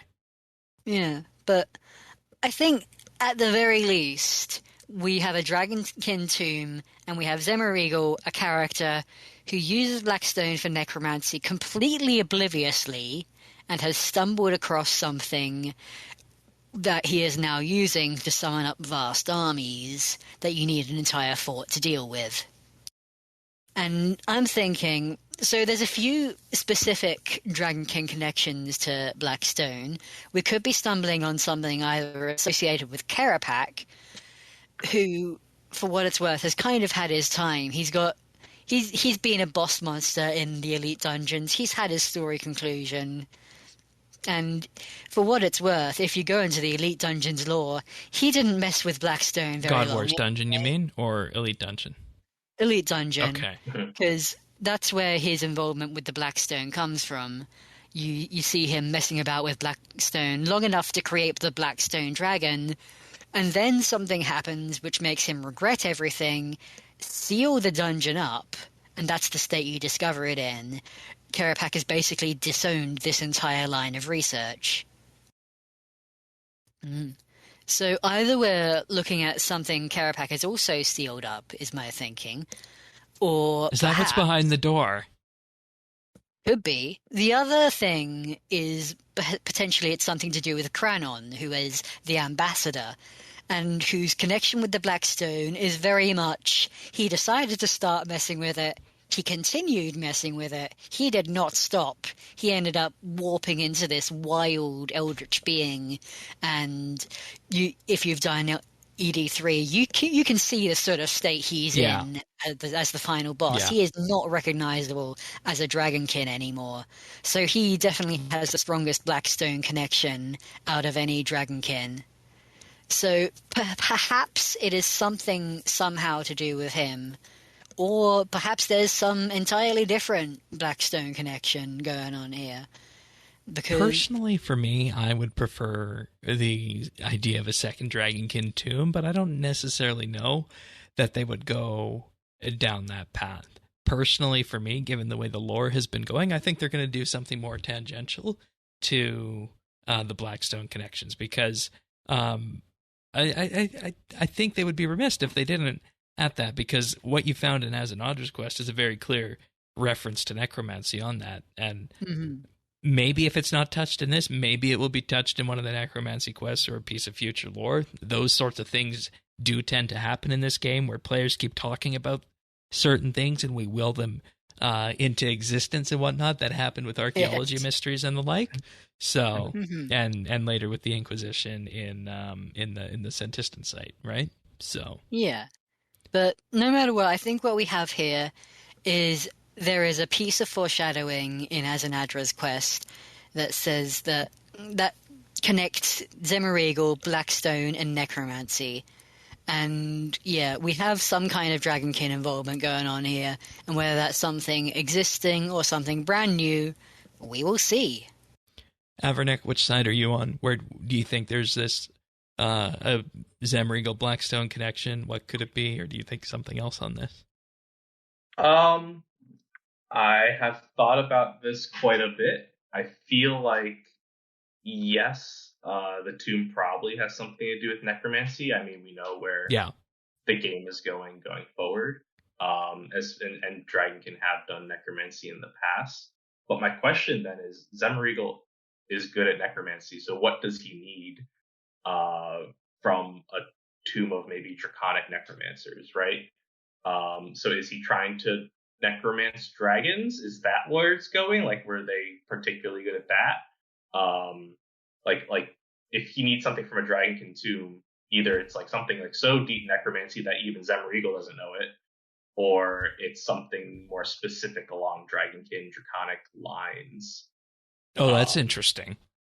So like, you're not trying to resurrect a dragon? I don't know. So you're not really connecting it with Blackstone at all, then? I think Blackstone's kind of like just like the basis for where a lot of this necromancy stuff comes from. Like, you're that's right. Fair. That's not just quest. Yeah, it seems like the Zemouregal's basis for necromancy understanding is that he uses Blackstone as a catalyst. And obviously Crandon did as well. So I guess I'm just thinking like a step further, like, yeah, so is Blackstone, why is it Blackstone from Dragonkin? Fair enough. What if they pull another Hero's Welcome on us? A total 180? Kill another god? No god killing. Just, like, advertise the quest as something, but it turns out to be something else entirely. So Zemouregal quest turns into Dragonkin quest, hey?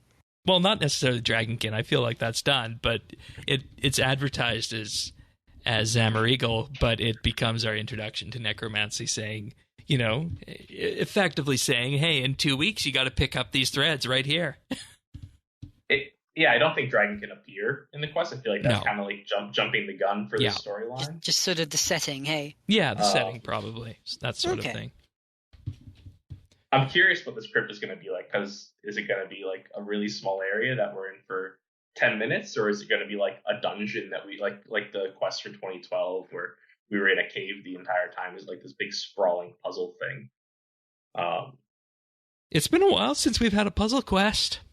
I think they were talking about some sort of puzzle aspect. They have put the word puzzles, and I don't know if you guys spotted in the blog that it said that you get to control the raptor for part of it. So that's pretty good for in a cave type gameplay. And the raptor did get a graphical update with this quest. Closer to the player skeleton, yep. Yeah, so we'll have to worry about whether or not there's more of those character kind of control things like that, because we have had a mixed history with that, but that's mechanics for next week. I'm sure. I think my biggest question going into this is, what is Zemouregal's goal, and how does looting a Dragonkin tomb help? Right, and that's when you put it in that frame. That's why I think the Blackstone stuff is going to be tangential. For me personally, it's going to be the tools. Yes. It's going to be referenced, and we're going to do the Leonardo DiCaprio pointing at it meme, like it's Blackstone, and we get it. But it's also going to work really well as still like an introductory storyline where you don't really need to know that it has this intense history, but it is what it is. Right. And then your guys' last point here is Zemouregal working for Moya, which adds another depth based on everything we've discussed so far in this Lore Diggers special here. I really think if he's working for Moya in any degree, it's reluctantly. Mm-hmm. Yeah, I've seen this question a lot. I think I added this one in. It feels like, again, this would be a tangential thing. Like, this would be like a hinted at thing. If it was, it'd be like we'd find a note, it's signed M, right? But I feel like a big point of Legacy of Zamorak was setting up our rogues gallery, and this is kind of like the first taste of it. Oh, that's interesting. Okay, I can get behind that. And maybe 2 years down the line, we're fighting off someone else from the gang, but this is our Zemouregal storyline. And so I think he is working for Moya. I have definitely seen it floated around. People are like, are we going to help him betray Moya or stab it because he's salty about what happened in Succession? But yeah, I threw this question in there, like, just like to think about like the storyline even broader than Dead and Buried. It's like, what's the point of Zemouregal doing what he's trying to kill Rold and looting a Dragonkin tomb, and then what does that mean for who's telling him to do that? Is he doing it against someone, for someone, stuff like that? That's kind of where I'm going into this quest thinking. Yeah, and you raised that key point as well with this, is that when you start, lining everything up, there's the fact he recently tried to hire Bianca to murder King Rold. Right, it seems like he's going after Misthalin again, Varrock specifically. But... And maybe not directly this time, right?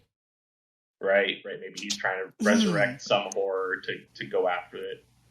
Actually, now you mention it, the approach of assassinating King Rold is not a very Zemouregal thing to do, because we have basically spent this entire segment saying Zemouregal is brute force, he is a blunt instrument, he does not send assassins to go kill major players. Mm-hmm. So I think it's more Moya than Zemouregal, this part of the plan. Yeah, that definitely could be. It's Zemouregal says, Moya tasks Zemouregal with destabilizing Misthalin and is he doing this on his own accord? Is he getting paid for it? What? I don't think payment would do it for him. Yeah. I wonder if maybe she's holding like power over his head, like, I can unskeleton you, something like that. Oh, that's interesting. We have a very frustrated Zemouregal who is having to dance to someone else's tune for the meantime. Mm-hmm. But I think constantly ongoing throughout all this, he will probably be trying to think of an escape plan, because this is not his ideal situation by any means. Right. What if they end the quest with a moment where he is able to escape like that, and he just disappears, poof, like the likes of Zaros and Char and whatnot have disappeared, and he becomes a character that is, in effect, put somewhere for storage for later, and is not going to be a factor going forward. And I don't think there's that many Zemouregal fans out there that would be upset about that, though given the game, there probably are a couple. That I foresee that as another outcome they could go for, too, here. I would be surprised if that happened, because I feel like a lot of effort has gone into putting him in a position to be our villain right now, and I do not think that we've gotten more than waving at him across a lava chasm so far.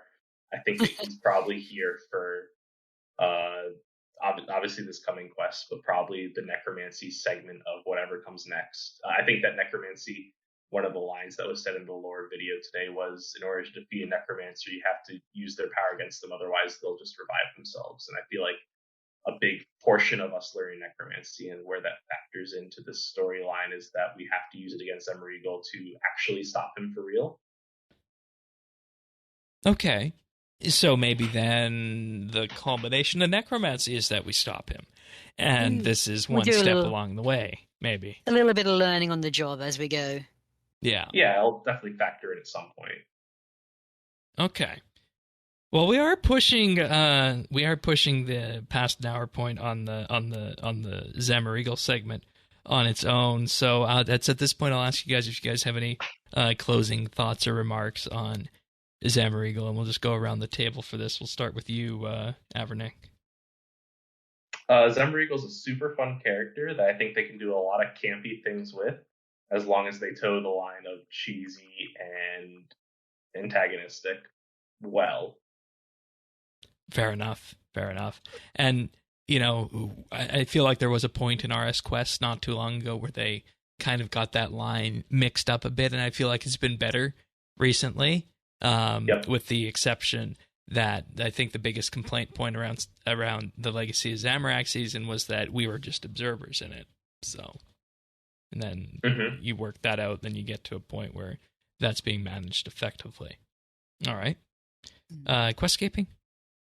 Yeah, I'm going to say that thinking along those lines that we have ourselves one cheesy, campy villain here, I think actually, given that we were looking earlier at the characters that are associated with Necromancy in the tutorial stages, we have Malignus Mortifier who summons up mushrooms all over the place. We have a skeleton with goggles. Zemouregal kind of fits into this rogues gallery pretty well, while also having some villain cred behind him. It's not a bad fit. Yeah, it's not a bad fit that you would end the 4 and 3 season with that and kick Zemouregal off to be used in Necromancy then. Okay. All right, Tanis? It's funny. I'm glad we had this episode of Lore Diggers, because going, before we got that drop today, I would have thought that Zemouregal was the original Necromancer, right? Like that's who I would have thought from the beginning. And now as we see his history, I'm really intrigued to see how, or even if, it's going to intertwine in the larger story. Yeah, absolutely. Absolutely. And for me, I think the biggest thing is that we're finally getting to use, or maybe even flesh out, a bit of the character that was getting so much attention pre-Sixth Age, and obviously had a lot going for him. And, like you said, just became a background character in the Sixth Age Questscaping, I think you said. I think the most important thing going forward is that we're actually going to start to see some of that now. And we knew it was him with Murder on the Border, things being signed Zed and whatnot. But to see that come to a conclusion in a relatively short time span from the start of 4 and 3, I think can only be a good thing for keeping the lore moving forward. And it creates a dynamic character without, of course, as we said, having the need to resort to the gods and such, which is where we were at a couple of years ago. So... Alrighty, folks. Hopefully you guys enjoyed that, and we'll be back next week with, of course, the full RSBANDB update Quest Week experience on Dead and Buried. But before that, we have our achievements of the week and pick of the week. So starting off on the 11th, we have our very own Lord Earth with 99 mining on July 11th, 82nd Airborne with 120 Constitution on the 10th, Terry Dax with 99 fishing also on the 10th, and Todio22 with 99 archaeology on the 10th. And we had a Nyard with 99 fishing on July 9th, The Outdoors with 120 magic on July 9th as well, and Lord Earth with 99 woodcutting on July 8th. Right on. All right. And on July the 7th, we had I Like Slayer with 120 archaeology, Nyard with 99 engineering, and Ozazoyo with 120 construction. All right, and then moving on to the 6th, we have Barizzi with 99 hunter. We have Robosaur Rex, awesome, with 120 agility, also on the 6th. And Shamrock Soup with 120 invention, also on the 6th. Nicely done, everybody. And of course, as we say, calm before the double XP storm, happening at the end of July this time because of Necromancy. So keep that in mind, everybody. I know normally it's August, but we're looking at July for this one. Yep, it's coming. All right. Pick of the week. Avernick, you have a pick of the week, and you had Tanis jumping up and down in pre-show about this one. So what is it? Yeah, a new Brandon Sanderson book came out this week, or is available for purchase this week. I picked it up on Tuesday. It's called Yubi and the Nightmare Painter.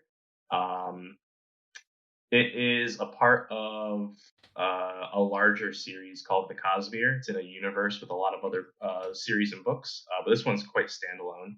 I really enjoyed it, particularly because of the setting. The story is about these two people on two different worlds who are mysteriously connected, and they have to figure out why and what to do with that as they try to navigate each other's world. But the settings were quite striking and imaginative. One character on like a desolate planet with where the surface burns everything that touches it, kind of like a traditional Korean spiritual sort of environment. The other character in a more like planet where it's like eternally night and everything is lit up by neon, and it's more like a modern Japan sort of area, and they're both trying to figure out how the other world works and what they have to do and why they were stuck together. It's a fantasy novel. Brandon Sanderson's known a lot for his hard magic systems. This one's probably a bit softer than usual, but there's definitely a lot to dig into with the plot pretty concretely revolving around the mechanics of the world and things like that. I really liked it. I picked it up on Tuesday and I finished it Wednesday, which is quite fast for me. I thought it was really engaging. Definitely worth the read or listen if you're an audiobook person, I think. Right on. Tanis, why were you jumping up and down about this?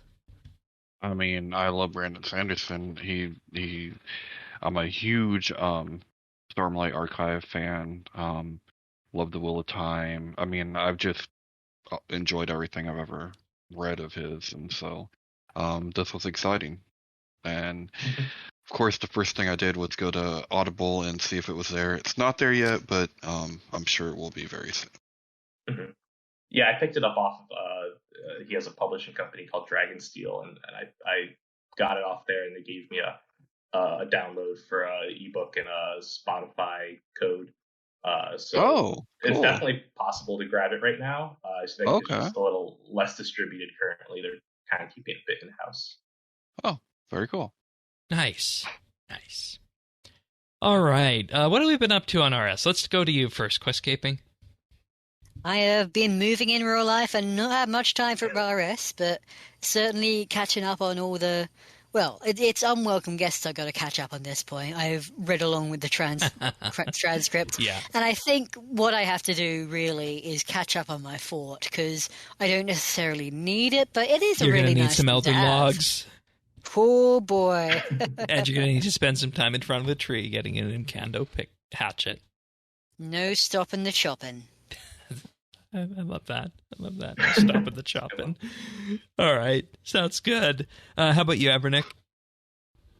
Last weekend, I finished my Slayer Codex for the first time. Phantoms gave me the biggest pain.